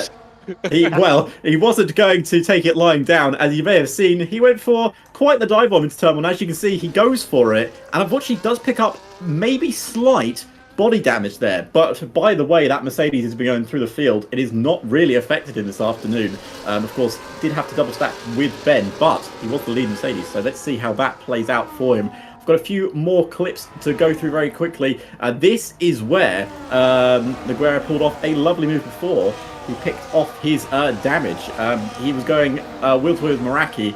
And as you said, George, kind of caught Meraki a bit napping, to be honest with you. Dived down the inside. I think Meraki doesn't expect it. And then Nogueira moves up. Unfortunately, his race has gone backwards from this point. And this was another move that Alex Gillen did get to see from Nogueira there as we ran down the main straight. Lorin Ober leading this race and has a brilliant Grand Prix ahead of him, I'm sure, as he went into the first corner. We thought Gillen might get him as well, and he certainly did, and then didn't get Nogueira. Just stayed behind him, and Gillen's also run a fantastic race. And another great move here from Nogueira. We're just seeing great move after great move, and that was an even closer moment that almost ended Nogueira's race. Let's just go quickly back for that because it was slightly delayed on my screen. As see Nogueira running up through Eau Rouge, going onto the main straight, saw a little gap and Safso closed it, and Nogueira takes a deep breath before he realises, yeah, I still have a front wing attached to myself as he tries to go down the inside. Unfortunately, can't make that move on Lorin Ober. Tries his best to fake it to the inside, but as you guys have been saying, Lolly has been doing a fantastic job in that Haas car. Tries to dive it down the inside here, but there was no going for Nogueira. As we go on to the last clip of my lot, and this was actually on the opening lap of that safety car, where we see Scott pick up his damage. Goes into the first corner and just taps his wing. Unfortunate for Scott, as he just gets a slight bit of damage, but he knows from that point that his race is run until this safety car. Can he make his way back through the grid? It's going to be interesting now, guys. The safety car has put everyone back into contention. Who's going to win this one? I'm going to throw it back to you guys. Well, I felt that sigh of relief from Nogueira on my side, it has to be said. Thank you very much, Alex Heron, for all that coverage. Obviously, that's where we sit currently, folks. That is certainly the damage and where it lay through the course of this race. Now we know where we're stacked. 3 retirements already now through the course of this. Unfortunate to see 2 debutants out already. Mike Stachio, of course, leading to this very safety car. We do, of course, wish him all the best. It's so great to have him as part of the series. I'm sure we'll see that beautiful moustache back in a Creator Series grid. What do you make of it, Tom? It's a really interesting dynamic that we've got now. Formula Cream has lost a couple of places. I imagine he either got held up in the pit, but that feels unlikely because he was about 3 or 4 seconds clear of Razin and Adam Sanderson. So the only explanation I've got is that he had a little bit of front wing damage that he was having to deal with. Maybe from that collision that we saw right at the start of the race with himself and Vince down to the Brigel's corner. That could have been where he picked up a little bit of wing damage. For everybody else, it's looking nice, with the exception, actually, I'd say Lorin Ober. This hasn't helped him at all. He's got those soft compound tyres on now. He's going to have to pray that there's another safety car at some point because he cannot get those to the end of the race. No, he certainly can't. Well, as you can see as well, the car's getting ready for yet another restart. Alex Gillen at the head of the order this time on 1 lap all medium tyres. GB likewise just in behind. Lorin Ober in 3rd place. He is on the soft tyre. We've now only got 2 cars that currently sit out on track on soft compound of tyres.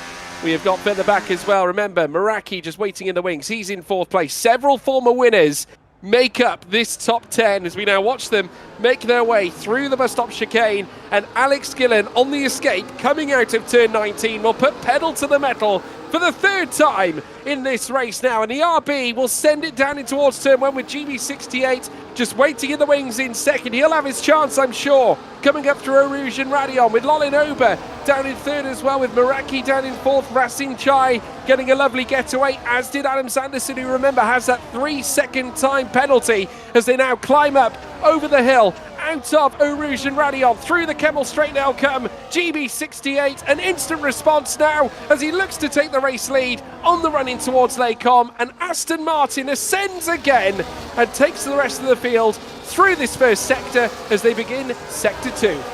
One green car moving forward, another one moving backwards. Formula Kai, I have absolutely no idea what happened going through La Source, because he lost about a second and a half to the leading group of 7 in front of him. That has compromised Tim, Marduk and Nogueira, who have filed past the Kick Sauber car, but not good news at all. And Tim Marduk, once again, is having to fight a lone race, if you will. He's spent a lot of this time with no DRS, having to fight very, very hard and try to catch up to the back of everybody in front of him, having to do that again as well.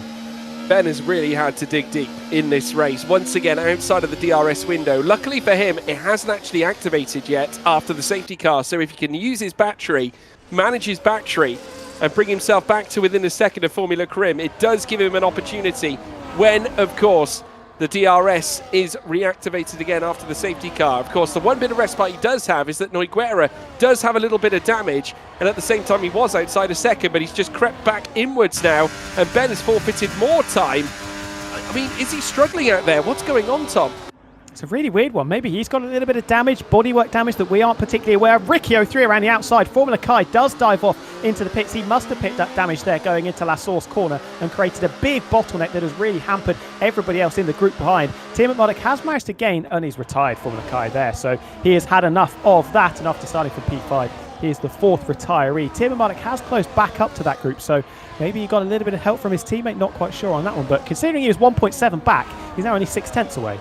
And it's further bad news for Sauber as well, who, remember, currently pitched towards the rear of the championship and will stay there because they won't be scoring any points today.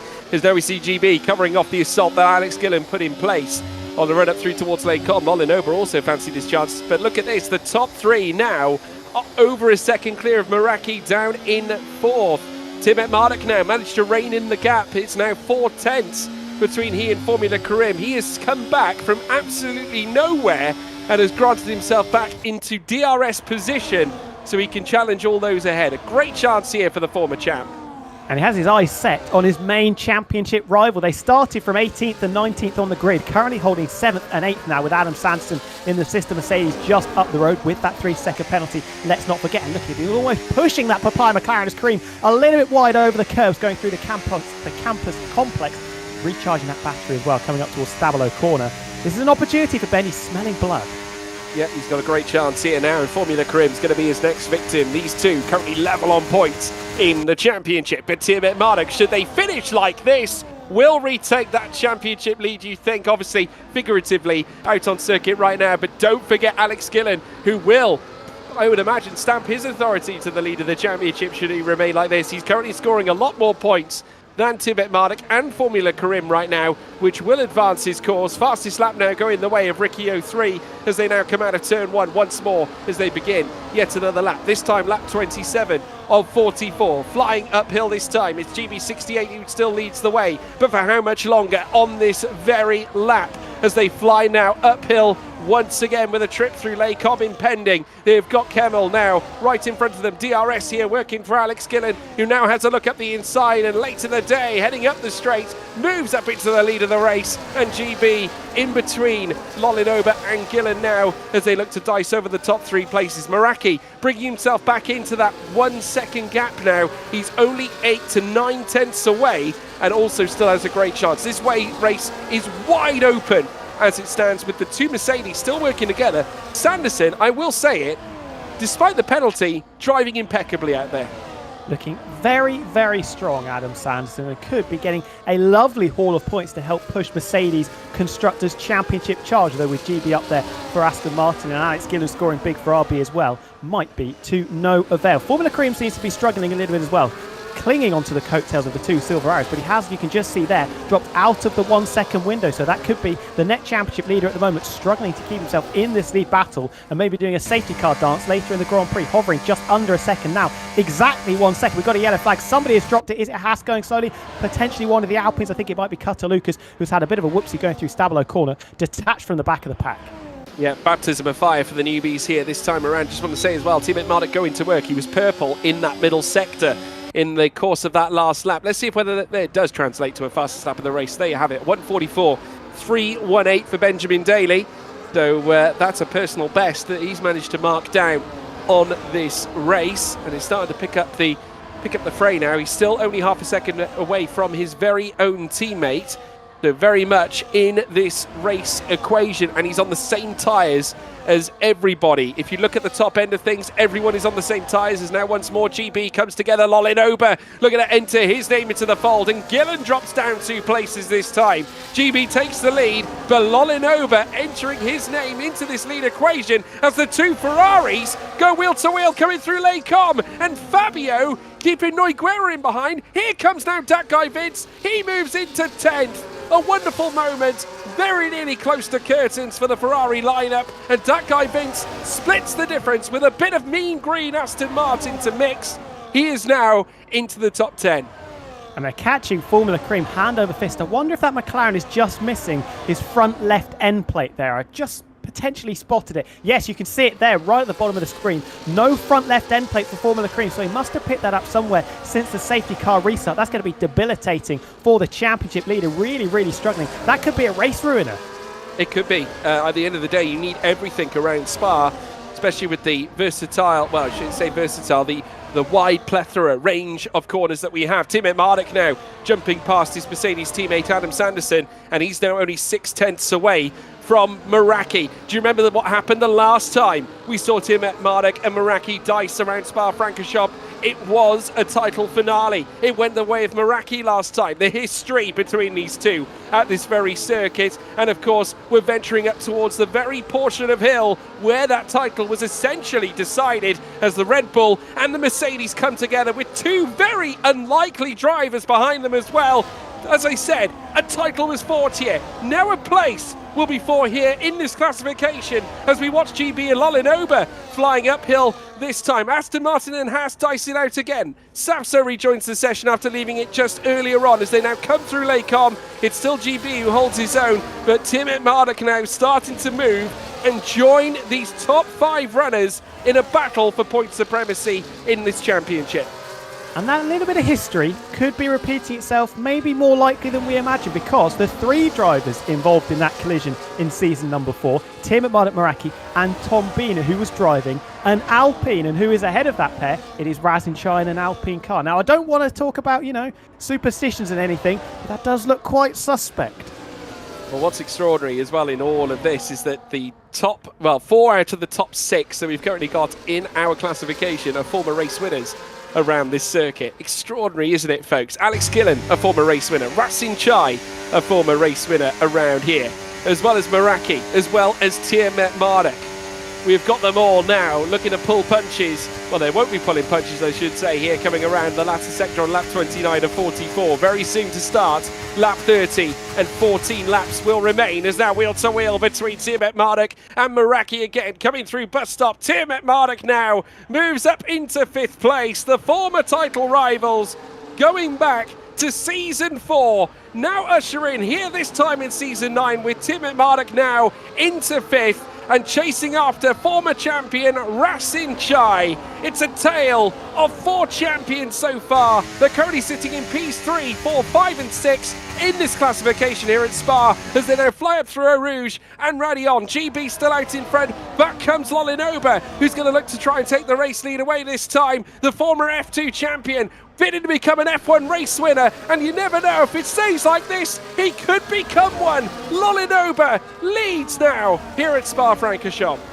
The Italian Stallion now leading this chariot race out in front. GB dropping into second. Alex Gillen, I don't know if you spotted it, sniffed a potential opportunity around the outside of Lecom as GB was just a little bit cautious in letting the hat of Lolinoba go through. Alex Gillen couldn't quite make that one stick. But what about Meraki there? Absolutely rolled the red carpet out for Tim at Mullet going into the bus stop chicane. Didn't fancy it one bit. Surprised that he was so limp in his battle there. And Adam Sanson also has dropped out of the DRS range of that leading group of 6. Yeah, he certainly has. It's not ideal at all for Adam Sanderson. Of course, he does already have the penalty. The one good thing is that it's quite a gap between he and that guy Vince. If he can manage that, there's a great chance that Sanderson at the very least can hold on to that 7th place that he is currently holding right now. But at the moment, this top 6 fight is currently in full swing. As things stand, you can see in the bottom right hand of your screen, Tim Etmarek will come away. Your championship leader, Alex Gillen, moving up into 2nd. Formula Karim out to 3rd.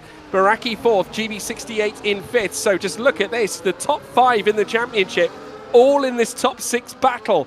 As it stands, this could be the race of all races that you have seen this season in the EA Sports F1 Creator Series. Do not look away, folks. Simulation damage, 100% around Spa. Whatever else could it be, as we now watch them fly up through the hills here through Eau Rouge and Radion. It's Lolinoba who takes them through again this time. GB68 just waiting in the wings to strike again. Remember, he's on the quest for a 3rd race win this season, and he'll pop himself into the lead as well, and towing along Alex Gillen, who will not plumb for that 2nd place. Rasin Chai in 4th, Tim Etmarek grinding away to join this front 4 as they now fly downhill in towards Bruxelles, Tom. And Meraki looks to be struggling also, 0.8 of a second off the back of Tim Etmarek, who isn't particularly close to the leading quartet either, so we could be losing another driver from this train of cars battling for the race victory. Formula Cream down in 12th with that front wing damage. His race has not gone very well, has it? Qualifying was poor, managed to get himself into, I think he got as high as 5th place, but picked up that damage. And I think he's going to be, well, he's definitely going to be losing the championship lead. How many places he drops in the standings, though? That's the question we have to answer now. Certainly is. At the moment, it doesn't look like it's going to be a positive ending at all for him. But looking at the way the current classification is ironed out, it's going to be one extraordinary ending of a Creator Series race, folks. Like I said, do not turn away. GB68 carrying them around. Lolinoba, who has got to try and make his tyres last for as long as possible. 8 laps he has managed to accrue. He's on the same lap life as the others who are on medium tyres, but the issue that he does have is how long can those soft tyres go on for. We saw the predictor at the very start of the race as we were under the formation lap phase. We rubbished that to a certain degree, but Lolinoba is going to be hoping for the best here to try and, certainly pull off something wondrous here at the late stage. If he wins this race, Tom, it will be some achievement. And I think this is the stage where you just start to think about it. Think what could happen in the next 12 or 13 laps. But he's going to have to do some defensive work potentially here, because Alex Gillen is sniffing around the rear diffuser of that Haas car. He's going to file past GB. Alex Gillen trying to muscle his way through. Bit of bumping and grinding going on. Got to be careful with the simulation damage. Barely enough space for the RB to try and send it up the inside. That becomes the outside. Has to hold station in 3rd position. Lolinoba takes the lead of this race back. And we are also hearing, if you wanted any more drama in this Belgian Grand Prix, apparently Alex Gillen was just told rain in 10 minutes. Yeah, Alex Gillen being told, apparently, like you so rightly say, Tom, rain in 10 minutes. It's interesting, though. It's a bit of a mystery. We've got on our telemetry screens no rain expected. So it's a mystery at this stage. But we all know what Spa is like. It's very much, I would say at this point, we all know Spa and how it behaves in terms of its climate. It's a microclimate in many ways. Anything can happen at this circuit, so let's wait and see. I have been to many races in real life at Spa-Francorchamps where the rain comes from absolutely nowhere, and we've had many races, of course, that have stated that they were going to be dry right through, and all of a sudden you can rip up that storybook and start again because the rain does fall. Let's wait and see where the land lies. We're here on lap 32 regardless. We have got approximately 12 laps now left in the race, and Rasin Chai having a very ambitious look down the inside of Alex Gillen now. Remember, at Monza, it was an ambitious look from Alex Gillen that upheaved Rasin Chai heading in towards the Rettifilio, and Tim Etmarek has moved up into 4th with a lovely run coming out of the bus stop as well, holding back the tide of Rasin Chai, and now is looking to try and fight over a P3 spot, and look who's in front of him. Former rivals, current rivals, you name it. We have seen it. head back to Monza. We saw these two come together on the run out of the Seraglio Straight, coming into the Ascari chicane. And once more, they dare to meet in a simulation damage situation at a track like Spa. Get your popcorn ready, folks. Sparring partners once again crossing paths. This could be interesting. And look at that. Maybe just a little warning sign from Tim Mardick, darting to the inside of back under braking down into Brigel's corner. If there's one person Alex Gillen didn't want behind him at this phase of the Grand Prix, where he's just trying to manage it, keep himself in a good position so that he can attack come lap 42, 43 and 44, is Tim Mardick. Well, they're coming through Pouhon. It's Tim Mardick in fourth, currently sat 3/10 away from Alex Gillen in third. Lolinoba taking them around, has driven a magnificent race so far. We've got 11 laps or so to go, especially if you include this one, as we watch them now make their way around Campus and Stavolo. All the positions on the podium are up for grabs. They're all up for question. Noiguera with a 3-second time penalty. That has certainly brought an end to the Ferrari dream, I would say. And Fabio, his teammate, has had his own fair share of issues with damage and penalties as well, as now we see a little late move here from Alex Gillen. Obviously very aware that Benjamin Daly is coming to get him, and GB going defensive, retains that second place. Lolinoba takes them round. A little moment though from GB, and that will allow the momentum to carry through for Alex Gillen, who on the run out of bus stop is going to try and make the move happen. Coming into La Source at turn 1, the RB trying to hold it around the outside, but the inside will be favourable. Or is it? Because GB's lost out and Alex Gillen ascends into second place, and it could be the race lead coming up to the top of Kemmel. Lucky boys though, because they did, I don't know if you spotted it, just banged wheels coming across the start-finish line. This could be 3 wide. GB goes through the middle of them. Tim Mardick trying to get involved as well. He's almost pushing Alex Gillen down into the braking zone, and it is GB in the Aston Martin, the green machine, forcing his way through to take the lead. Tim Mardick versus Alex Gillen. Be careful, everybody. Dipping a wheel into the gravel is the Silver Arrow. Lolinoba dumped down into 4th place as those soft tyres start to struggle. It is GB from Alex Gillen, Tim Mardick. They almost ran into each other. They almost came to blows. Still got 10 laps to go, folks. Well, GB looked to be the sitting duck coming out of the bus stop chicane, but he fought back on the run up through Kemmel Straight, and not only took down Lolinoba, well, he took down the very man that displaced him away from his place coming out of bus stop in towards the source. Alex Gillen licking his wounds down in second, and he might be licking them some more with Tim Mardick chasing after him. He's third currently in this classification, and the two rivals that we saw come together, they banged and butt heads back at Monza in the Italian job, but are now back again here at Spa, and we've got 10 laps or so to go. 10 laps of magic where this race could yet be decided, with two of the most volatile contenders, with the most contentious rivalry you've ever seen in the Creator Series, and they're going to unleash it here this time once more here at Spa. Oh, stay tuned, folks. This is going to get interesting. I don't blame GB for trying to run away out in front. Got that gap to 0.8 per second. Alex Gillen saying, no. Just come back here, sir. You are not going to break DRS away from me. Alex Gillen and Tim Mardick so often intertwined and entangled with each other. And who else could it be in the lead fight come the end of this Belgian Grand Prix? Lolinoba really starting to grapple for grip on those aging soft compact tyres. We knew he needed a safety car if he was going to try and stay in this lead battle, but he is inning on Tim Mardick, and Ben might have to go defensive down into the late com chicane. Just a little look darting over to the inside. Aggressive defence from the reigning champion. Lolinoba having the door slam not just on him, but right in his face, and Tim Mardick holds third. He certainly does. It was I think that was more defensive minded than anything else. Obviously very behind than he should be, because Lolinoba's pace has been extraordinary and has done mightily well on those soft tyres, but those tyres are going to be feeling the pinch the deeper we go into this race, and those on the mediums are going to be feeling a darn sight better, I can tell you that much. There's going to be a battle though brewing still though over these podium places. GB holding it together. 3 wins could yet be heading his way at the close of this race. Alex Gillen, though, will be looking to stop that from happening. He'll be looking for his 21st win in the Creator Series. Different story for Tim Mardick. He's chasing his 15th.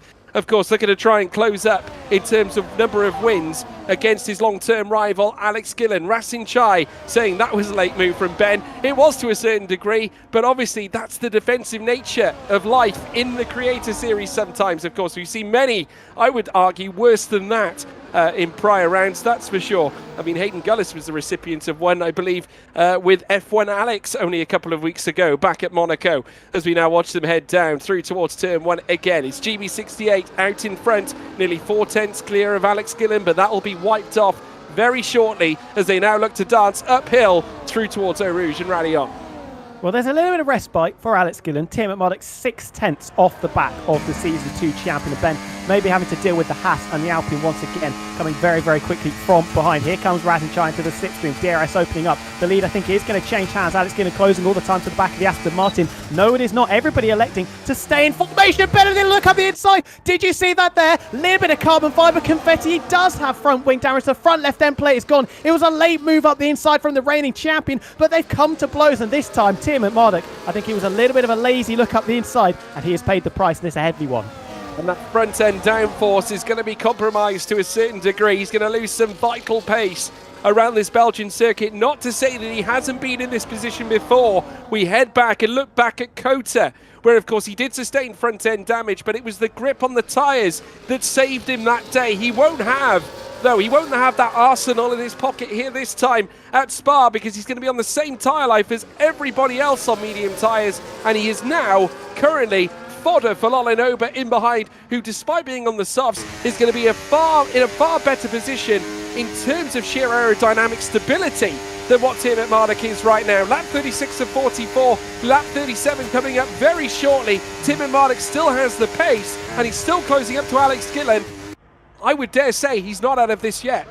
Yeah, he's going to be absolutely rapid in a straight line, effectively running zero wings on the front. But Alex Gillen's got to be careful. Did he just lose DRS there to GB out in front? I think I can just see the slot gap open. Yes, it is. So alarm bells ringing, all hands on deck there for Alex Gillen for a few moments there, almost making a complete mess of it, fumbling the bag and letting GB escape. And you could see Tim McMurdoch struggling with the understeer through last source of turn number one. This is now turned from what was a game of attacking for the victory, now trying to hold on. He's got Lolin who's struggling on the softs behind, but Rasenchai and Meraki are going to be licking their lips. They certainly will. Big chances for everyone concerned in the top 5, top 6 right now even.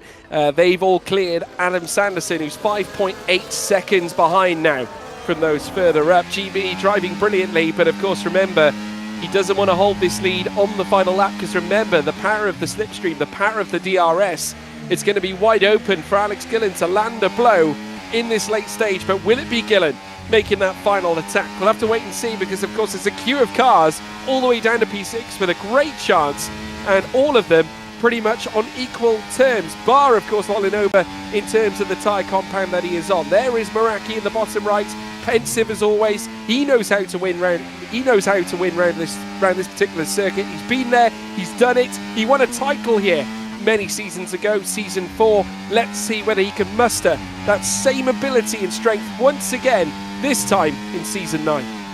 Jake's an interesting one, isn't it? Because it almost feels like he's just let the race pass him by. Hasn't pulled any real punchy moves apart from the opening 5 laps or so, where we saw him trading places with the likes of GB and Alex Gillen opening things up. But yeah, has lost a couple of places, been very happy just to sit right at the back of this train, and potentially his strategy is just pick up the pieces, because there's going to be some contact somewhere. We've already seen it between Gillen and Tim McMurdoch. There could be some more. There could well be. Lap 38 now begins, and GB now takes them through turn 1. Alex Gillen now just under 8/10 away. Still a relatively wide breathing gap there for GB, just to hold on to that lead advantage. Tim McMurdoch coming out 7/10 behind. Obviously he is going to suffer to a certain degree with that missing end plate on the front left side of that Mercedes car. Lolin Ober as well, closer to Tim McMurdoch than Tim McMurdoch is to Alex Gillen. Will that be an issue for Tim McMurdoch? I'm not quite sure. I'd say Lolin Ober's more in trouble really, because Rasenchai has closed up the gap mightily and sniffed an opportunity, I think, coming through towards Lake Con, but could not quite pull the punch as they now make their way down through towards Brussels. He's going to try around the outside though, and those softs I think must be feeling the pinch, because Rasin looks far more faster on his medium set than Lolin Ober looks on his soft compounded tyre.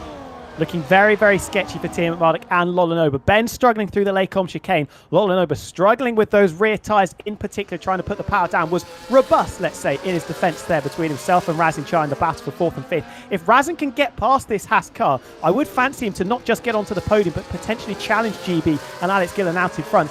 Ben, oh, look at that gap there. It's just hovering over a second now. This could be curtains for the reigning champion in his charge for a victory. Yeah, we are hearing that certain drivers are getting notifications about rain. I believe to admit, well, I mean, I'm blown away by this. That guy Vince is being told that he's got rain. It's a few laps out, but it's coming, apparently. I mean, I don't believe it's going to hit us. It's saying no rain expected on our telemetry, but telemetry can be wrong here in this case, Tom. 100%. Nobody can fully predict the weather, as all of the weathermen and weatherwomen will tell us. The most unpredictable thing, apart from maybe Tim McMurdoch trying to launch it up the inside of Alex Gillen down into the Lacombe chicane from a little bit too far back, I have to say. Gillen is very close, though, almost pushing GB through La Source, and I think this could be the first time in quite a few laps that the Aston Martin drops down into second place. Could well be. He's now hovering all over the back of GB. Alex Gillen is going to pull the plug on the Aston Martin race lead. It's come to an end, and now the Racing Bulls will reign at the very top, and also reigning in comes Racing Chai, who finally dances past Lolin Ober and enters this top four fray as he looks to close up onto the back of Tim Mark, now on the run down through towards Brussels, and now in comes Ricky 03. He jets past in Fratic in his Ferrari, and Ferrari, it's certainly gone from bad to worse. Noiguera down to 11th, Fabio as well, losing places now on the account of Ricky moving up into the top 10 and into 9th place as well. And not to mention, he's got 6 seconds of time penalties, which could yet see him fall below Formula Karim. Potentially, yeah. Could be dropping comfortably outside of the top 10, although Formula Cream, another driver that has had a bit of a shocker, and the first time really in his Creator Series career that we've seen Formula Cream just get it slightly wrong. Little bit of contact. That's what comes of messing up your qualifying lap. And starting down in 18th place, that was pretty much all she wrote. The gap's starting to extend a little bit. It was critical for Razin Chai to get past Lolin Ober on this lap. He's usually a driver that's pretty decent at keeping their tyres in check as well, so don't rule out the Season 5 champion from potentially doing some damage later on, along with Meraki, who's going around the outside of the ailing Haas of Lolin Ober, and now pushed down into 6th place is the Haas driver. And, well, that could be the maximum he gets with those tyres continuing to degrade. Yeah, could be spot on there. Meraki now starting to put the moves on. Lolin Ober now towards the rear of the field, and that is to be expected given the very nature of how the soft tyres are behaving right now. It's the more laps they apply on them, the greater the degradation. You'll start to lose a lot of pace now, Lolin Ober, especially when it comes to the apexes. And still a lot of question marks around the weather concerns right now. Alex Gillen now being told that there is a chance of rain now at this point. So there's a realistic opportunity here for anybody at this point. Should the weather change and one driver or a bunch of drivers make a bad decision, it can upturn this race here in mere moments, and Gillen is being told in the next few minutes. So I don't know what to say, because I'm looking at my telemetry and it says no rain expected. So I'm at a loss here, Tom. Absolutely beautiful this. We've got 4 laps to go around one of the most legendary circuits in Formula 1, and we have absolutely no idea what is going to happen with the rain. Nobody has any clue. Answers on a postcard. Tim McMurdoch still with that front wing damage, struggling to stay within 1 second. He's done ever so well so far, but this could be the lap where it is the end of the road for the reigning champion. Over a second now, could be 1.1 seconds as we come up towards Stabilo corner, pushing very, very hard. Razin Chai saying, come on, get on with it, as the ailing Mercedes with the front wing damage continues to leak time, and this could be now an exclusive battle out in front if Razin doesn't get his skates on.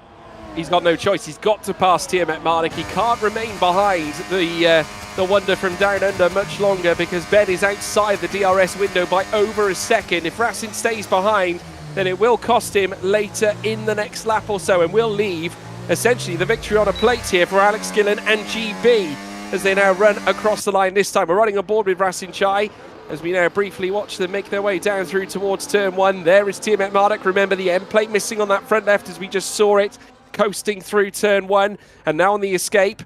A trip up through Eau Rouge and Radion lies in wait. Tiamat Marnik is outside of a second. He will not have DRS. Racing Chai will have DRS, however, and with that straight line speed on offer, the slipstream in his back pocket, and the DRS as well, he'll move up into third, and Tiamat Marnik, dare I say, could lose out to Meraki as well, as they now come up through towards Lake Army. Does not lose out. Tiamat Marnik holds on to fourth, and I can confirm that we have got rain here at Spa. Well, This is going to be interesting. Do not adjust your sets. This is going to be fascinating. We've got 3.5 laps to go. It is the longest lap on the calendar as well. How heavy is this rain going to come down? Kareem potentially putting Inters on in the McLaren at the back. Thank you, Gwatz, for telling us that. He has dropped to 15th place. So he is rolling the dice, hoping that the rain does fall very, very heavily, as it traditionally does here in Spa. Dale doing the same. This is going to be interesting now. Who's going to take the gamble? This is throwing everything up in the air. It certainly has. The rain falling from the sky, the microclimate, that is Spa, has certainly welcomed us with a deluge here in the very dying moments of this race. Lap 41 of 44. Does anyone decide to box and respond to what Formula Karim has decided to do? He's all the way down in 15th, but you never know how the dice is going to fall. He's quite a ways behind. Adam Sanderson retired, and it's a safety car out on track as well. A safety car just as Alex Gillen was bringing the rest of the front runners through towards the pits, and Alex Gillen is coming into box. Over to you, Alex Heron. I believe you have got something for us? Well, I'm going to get it for a moment. I think Scott's going to send it to me, who's been helping me out with the clips. But what is going on now with people clipping? I've got one here of a four-wide battle, which almost ended a few people's races indeed. There's people coming in for the pits. I have now got the Adam DNF, which probably means we've got one lap of racing to go. As you can see, this is a great battle between Ben and the rest of the pack. But we're going to jump over to what has caused this last-minute safety car, and it is the man who's had such a good race, who was going to pick my pick for driver of the day, but not anymore, unfortunately, because he's had a crash. It is getting slippery out there. He did have damage, and oh my goodness me, that is quite the crash indeed. And you can see by his face that he can't believe that has happened. Lads, I'm going to throw it back to you because we have some excitement coming up, I think. We certainly do. Thank you very much, Alex. And yes, it did look like that there was a bit of a rough ride for poor old Adam Sanderson. It was going so well, Tom. I mean, one of the best Adam Sanderson performances I think I'd seen in the Creator Series as a whole. It's so sad it had to come to this. It had just started to fall away a little bit right at the end. He had dropped out of that lead fight. He was battling hard to stay inside the top 10 and just taking a little bit too much curb. Potentially there was a little bit of contact between himself and the Ferrari.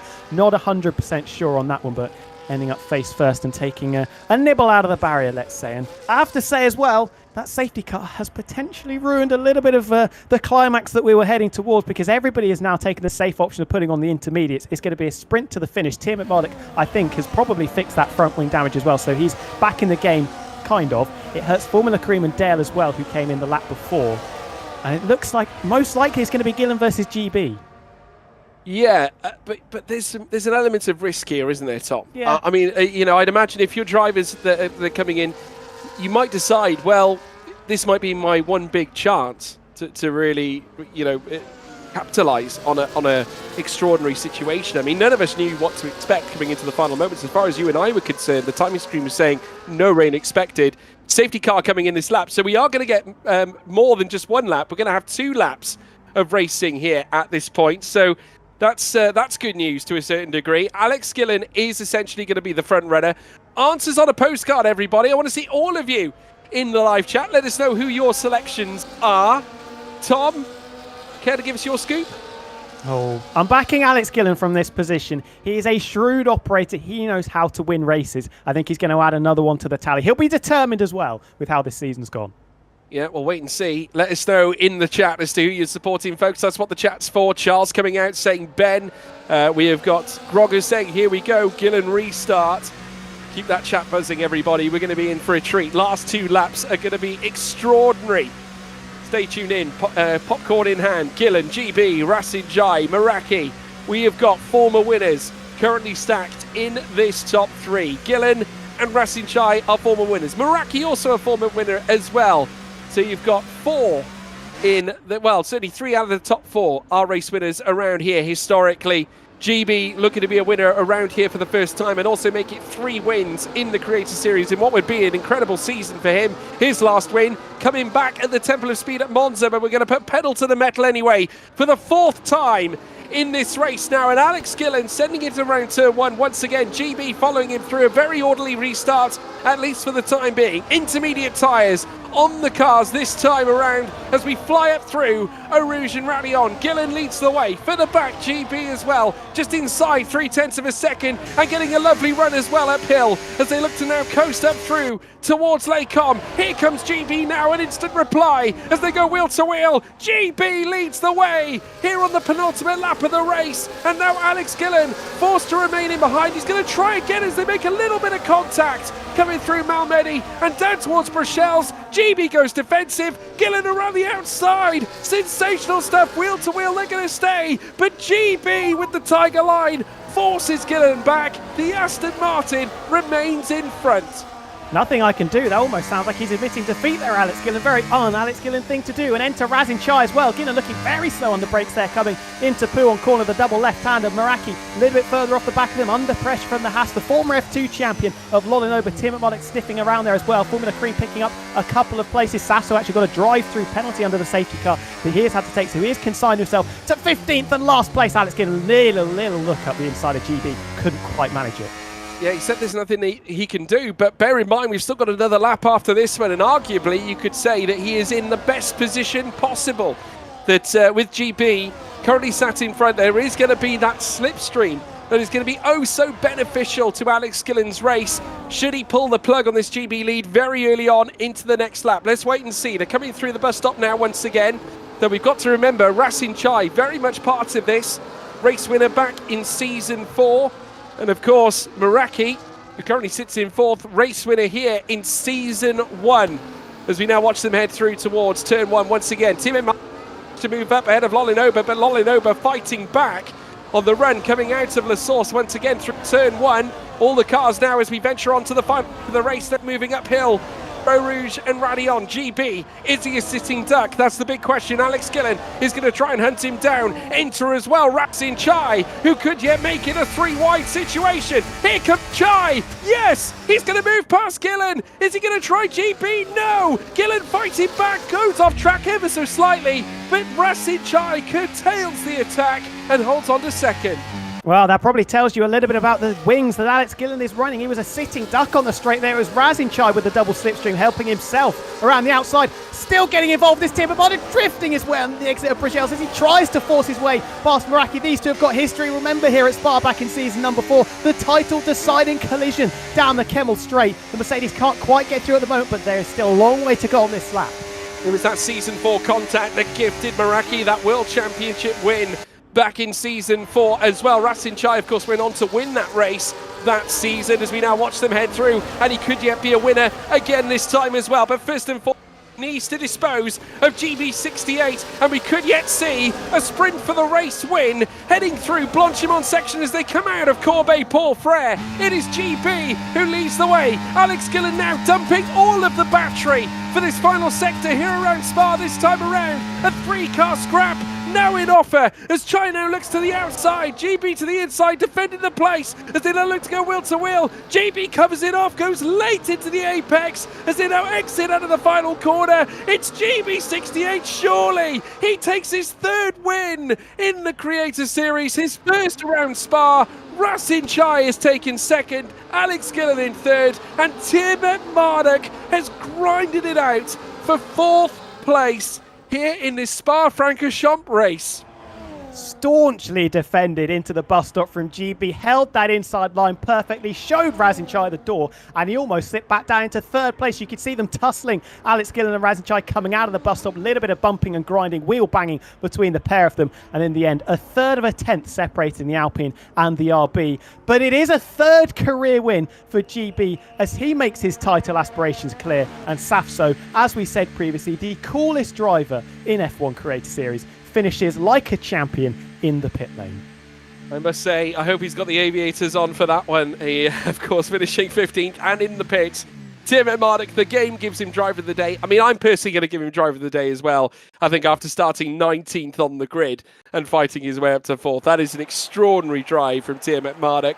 Despite not getting the victory, I think he can be pleased with that. But GB68, the man who arrived here and has gone on to victory for the 3rd time in the Creator Series, and that is a 2nd win this season. The first time he has taken multiple wins, one season campaign, the last one coming back at Monza in our Italian job weekend. Remember, that was a double Italian race day. We went to Monza and Imola. Of course, GB taking the race win in the opening race of that evening. He finishes ahead, though, of Rasin Chai, who has history around this circuit. He, as a winner here back in Season 4, as we said, that contributed to Meraki winning the title. But a great race once again. Alex Gillen, also a former winner here back in Season 3, finishing in 3rd place. What a story, truly mesmeric. I mean, Tom, how do you sum that one up? I mean, that was a huge fight. Credit to all the drivers, really. 100%. I expected we'd see a lot more contact, a lot more damage for drivers, but for the most part, it was very, very clean. Maybe that's what you get when you have simulation damage turned on. People not willing to risk it all to try and get a position one and done. Lovely battles right at the end. Gillen versus Chai versus GB. Two of them are former champions. One of them might be adding to that come the end of the season. We'll have to wait and see. We certainly will. First and foremost, before we get into the nitty-gritty of driver interviews or anything like that, let's move across to Alex Heron to try and unravel everything that we witnessed towards the end there. Well, that was certainly the end of a Grand Prix, wasn't it? Just the rain giving us a little bit of drama right at the end. And this was on the last lap. This was Alex Gillen's brave attempt on a launch around the outside. He really tries to send it and not avoid going straight into Razid Shai. Luckily enough, he came away with no damage there. And then we return to what was the last lap. This was from Gillen's POV. Razin Shai and GB68 in front of him. So Gillen looking for any sort of advantage you can. You see Razin tries to go around the outside in the bus stop chicane. Breaks late, but GB does a fantastic job defending. Runs very deep to block Razin and almost costs Gillen, Razin his second place, but a little bit of rear end snapping may have just given Razin Shai his second place. And Gillen, as you can see by the camera, so close indeed. And the only other clip I have to show you is I was actually just mid-clipping it as you switched over to me. And it is the one with Tiamat Marduk. This was his move on Lolly Noba, which gave him basically his 4th place. As you can see, running into the bus stop chicane. Hang on, the clip is lagging, so give me 2 seconds while I just run it to the end and then reset it. Nope, it's not. Is it going to work? Yeah, it kind of works. As Ben launches it around the outside of Lolly Noba, Lolly tries to defend it as best he can. They still go wheel to wheel through the first corner. A little bit of touching there indeed. And then Ben eventually makes it stick, holds it around the outside and gets in front of Lolly Noba. But, ladies and gentlemen, that is me done with Clipbook. I'll throw it back to you guys for the driver interviews. Thank you very much, Alex, as always. And yes, Twitch has certainly been your friend tonight, that's for sure. But we have witnessed so many great clips. Truly fantastic. And I think we're going to kick things off with Razin Chai here in our interviews to certainly get things underway at this interview segment. What a race. Razin joins us. Welcome, sir, in what could have been yet another victory at Spa for you. It wasn't to be, but a magnificent second place. You must be delighted. Yeah. Considering the start I had, well, I think I got tapped around by a horse. Kept it clean, no damage, and to recover back through was... can't really complain. It was a good day. It was. I mean, it got a bit contentious between you and obviously race winner GB towards the end. Looked like you were going to go wheel to wheel around the bus stop chicane. The weather, of course, making an impact as well at the latter point of the race. I must say it confused us commentators a little bit because we were told no rain expected according to team telemetry. But obviously, you had a different set of circumstances. Yeah, I think till it was like lap 30-ish, we all got the radio call saying 10-15 minutes of rain. And we all were like, what? We thought it was right to the end. But it benefited me because I think I was running a bit more higher front wing compared to everybody else.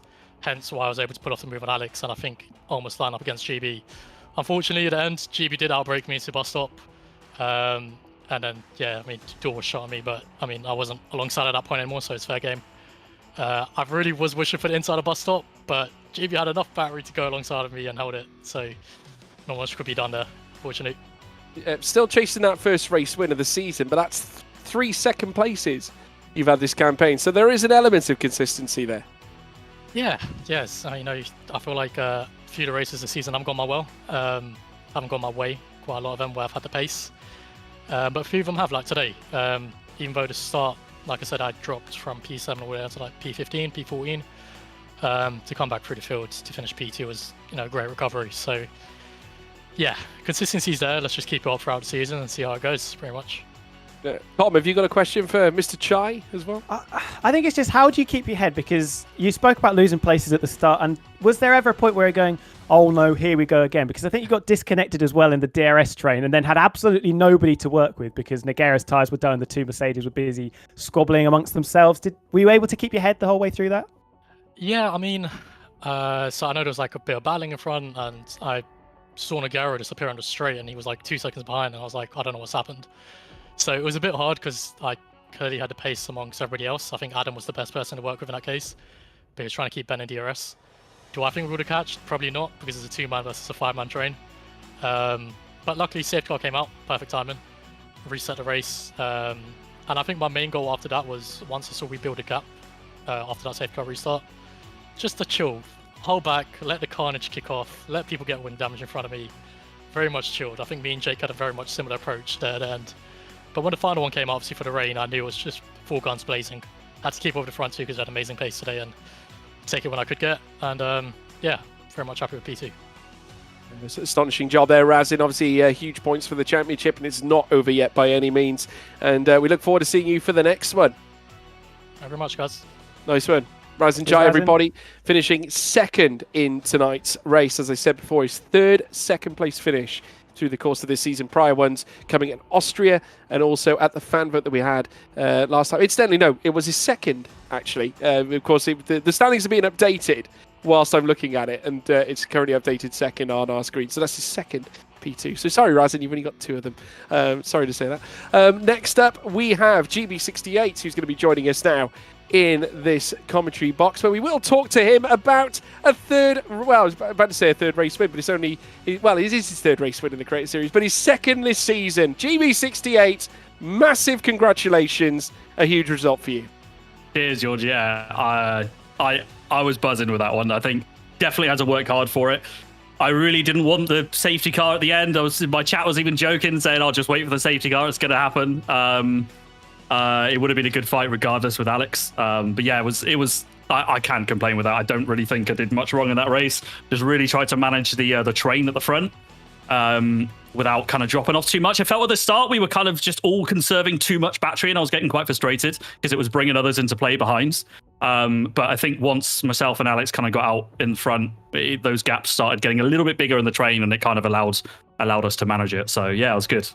Yeah, it was stellar, and I was just chatting as well to Razin prior, just talking about the rain, etc. Because we weren't expecting it to come down. Were you aware that there could have been a chance of rain towards the end?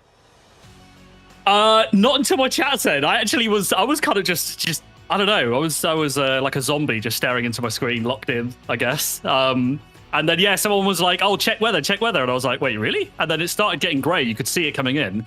It said 10 to 15 minutes with like, what was it, like 8 laps to go or something? And I was like, nah, surely that's not Inters. And well, clearly it came quicker than that, so I might need to fire my engineering team. But yeah, it was really well managed. I thought as soon as I saw the safety car and then go to Inters, I was like, Alex, you lucky boy, because I thought he would have enough, obviously with no DRS to hold that off.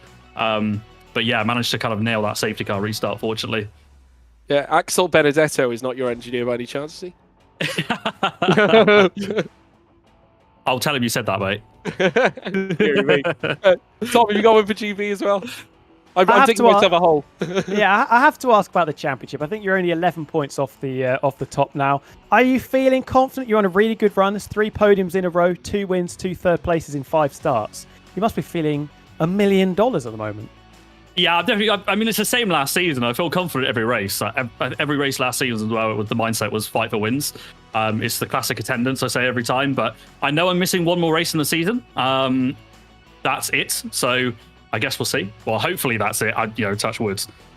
So yeah, if I can turn up to races and hopefully have some consistency, yeah, we'll see. Definitely, constructors on the table too. I think Vince got a P8 after a penalty, so. Good points for Aston today as well. So, yeah, very, very good weekend. I was extremely happy with this today. I would say maybe it doesn't quite beat Baku in terms of that winning, good feeling. But it was very close. It was very close. I think just the conditions and the circumstances at the end, I don't think it could have been any harder. So, yeah, we'll take it.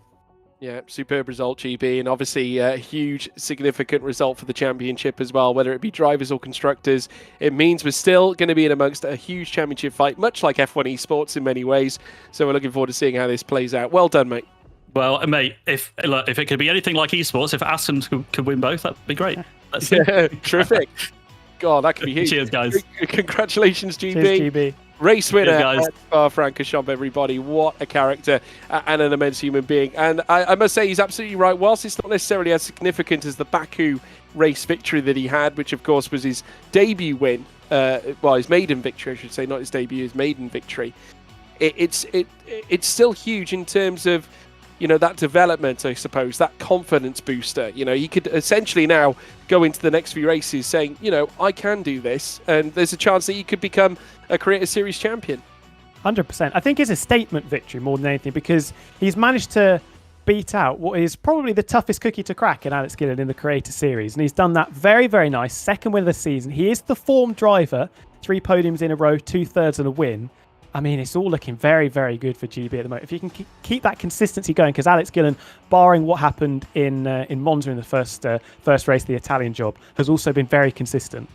Yeah, GB also equal on Formula Karim with 2 race wins apiece this season. So credit to him for that. We can, of course, bring in Alex Gillen as well, who's currently standing by. Remember, of course, finishing 3rd in the race that we just witnessed just now, and he joins us here this time. Alex, how are you, sir? You said on the penultimate lap you had nothing left to give, but it looked like there was something left in the tank in that final lap. It was just there was no way through in the final sector. Yeah, I went full Ian Beale. Got nothing left. GB was just so fast. He was so fast in the straight. And in the corners, to be honest. Like, I was only a 10th or 2 faster in the whole middle sector, and he was just way quicker down the straight. I thought the safety car and the rain was going to be a blessing, DRS to save, but I was thinking, yes, I can do this now. But he was just still flying past me. I was burning everything to try and keep him behind. I just couldn't do it. And thoroughly enjoyed it as well. We had some fantastic battles. Me, GB, Razin as well. Really, really nice battles. Simulation damage. We kept it super clean. It was awesome. I enjoyed it a lot. Yeah, I mean, it was terrific, wasn't it? I mean, was there any concerns with the nature of the format that we had tonight with the simulation damage, as being at Spa? Obviously, the battles that you've had with Ben, certainly we look at Monza as one striking moment. Coming into tonight, were you worried that tempers might move in to tonight's race?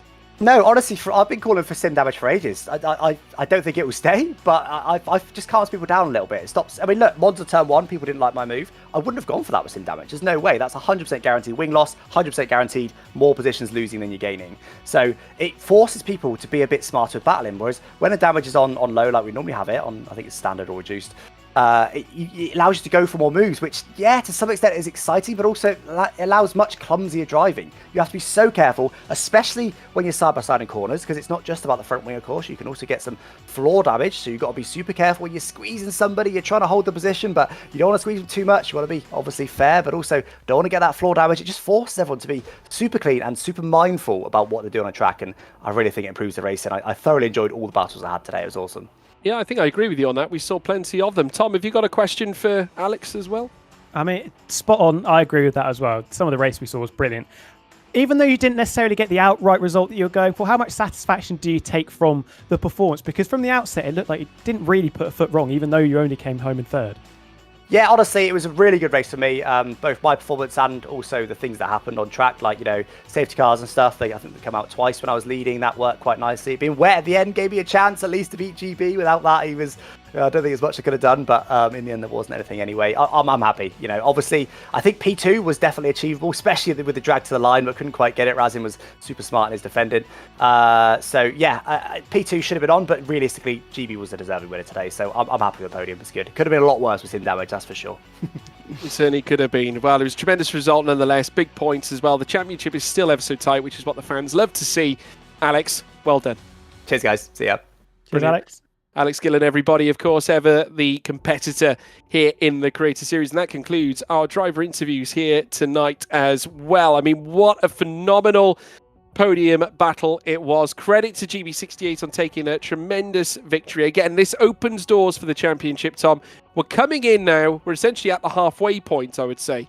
at this stage. Maybe just a couple of races beforehand, but we're getting close to that halfway point. Does that start the drivers perhaps that are featured outside of the realms of the top 5 or something like that, those drivers who are perhaps in 5th, 6th, 7th in the championship, maybe considering where they might be? Here's the championship now, for instance. We've got Tim Mardick still out in front on 102. Gillen still there on 96. Big podium finish for him. Karim still in amongst the action as well. But the key point is these drivers in P4 and P5, and also Rasin Chai to a certain extent. I mean, do they sort of review what they've achieved already in the first half of the season and just say, well, listen, we need to turn things up a little bit?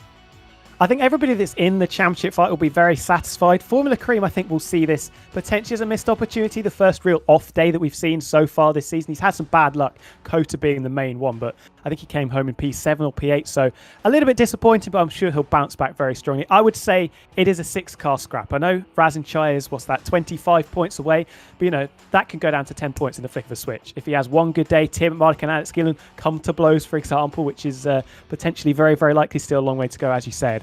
I remember season 5, I think we had 4 or 5 drivers going into the last race of the season in the championship scrap. I'd be amazed if we don't have something similar.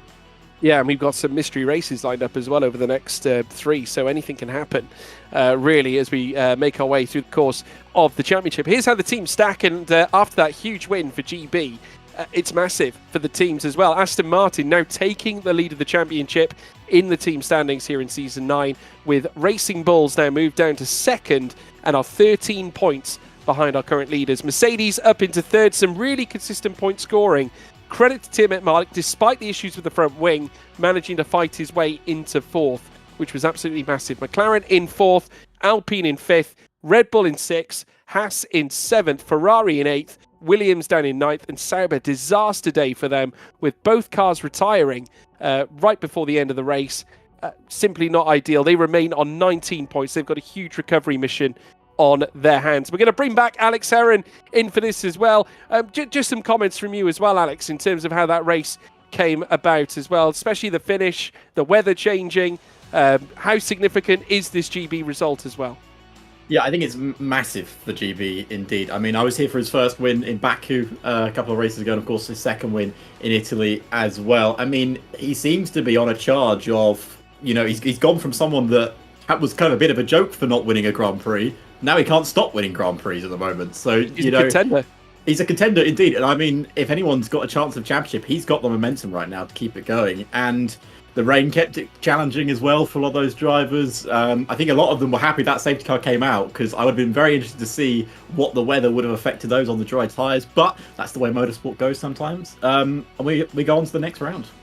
Yeah, we were reminded as well, Tom, about how cruel life can be in this championship as well. Adam Sanderson, who we were celebrating, constantly through the course of the race, given some of the moves he was pulling off. It was far more confident, far more assured. It just went from bad to worse almost towards the end, where, penalties started coming in, the damage started taking effect, and then ultimately the impact, the crash, double stack in between as well, obviously didn't help his teammate. I mean, how do you think he'll summarise the Belgian race?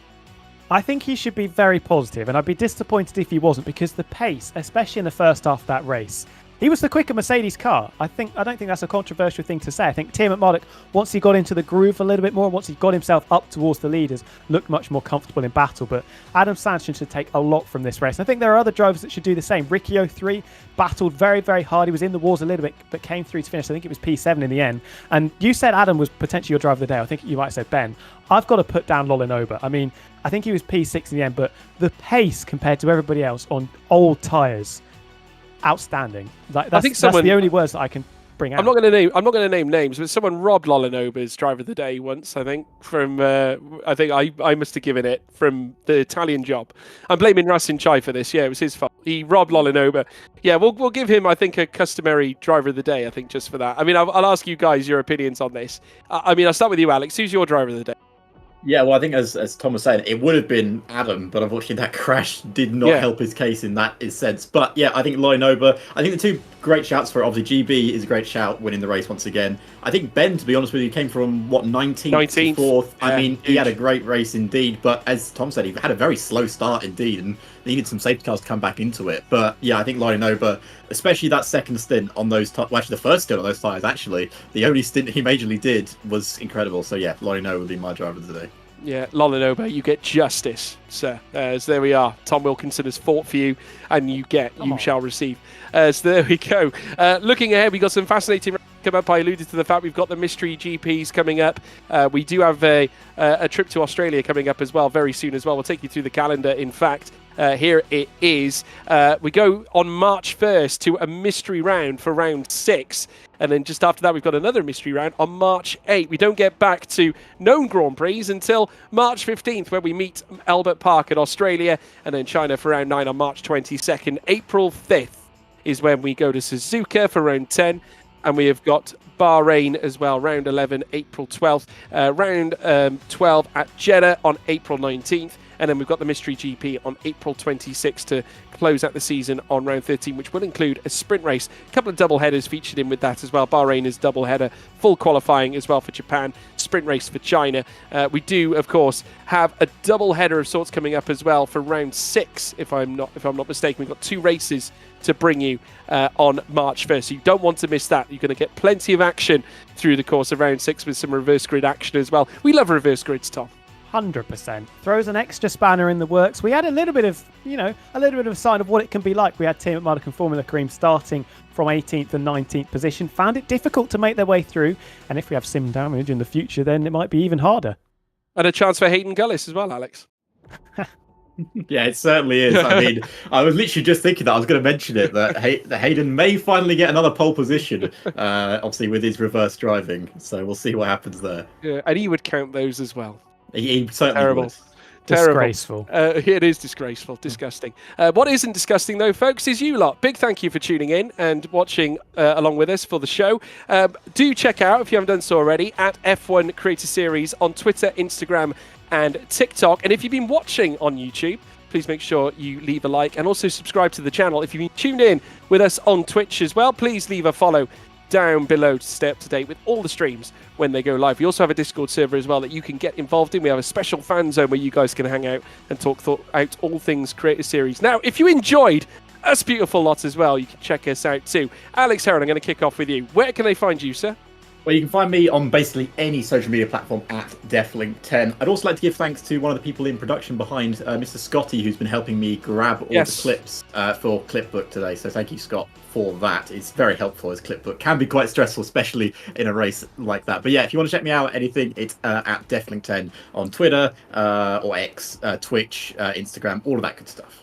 And what about yourself, Tom? If you're a darts fan, TikTok Wilco.darts over there. If you want to hear me waffle and post pictures of Flavio Briatore looking startled during F1 75, it's T006 on Twitter. And also, you mentioned Scotty, make sure you look out for the meme review that will come out next week. Yes, they've been very popular, actually. Make sure you check those out, guys, because Scotty has been making waves in the meme. So make sure you check him out on socials. Again, you can find all the links to them, post them all the time on social media, on the Creator Series channels, and also in the Discord. So get involved. Another excuse to join the Discord as well if you haven't done so already. If you want to check me out, you can at George Morgan TV on Twitter, Instagram, and TikTok. It's pretty much all the same at George Morgan TV. And also don't forget our big man behind the scenes, Gareth Allen, as well, for all his hard work with the cameras and the direction of this fabulous show. And don't forget, like I said, check out Scotty as well. But tonight, folks, it was all about GB. A third win in the Creator Series and a second win this. He levels up with Karim in terms of stats for race wins through the course of this campaign. Aston Martin take the lead of the Constructors' Championship, but it's the drivers he's after. Will he obtain it? We'll have to wait and see. From all of us, goodbye.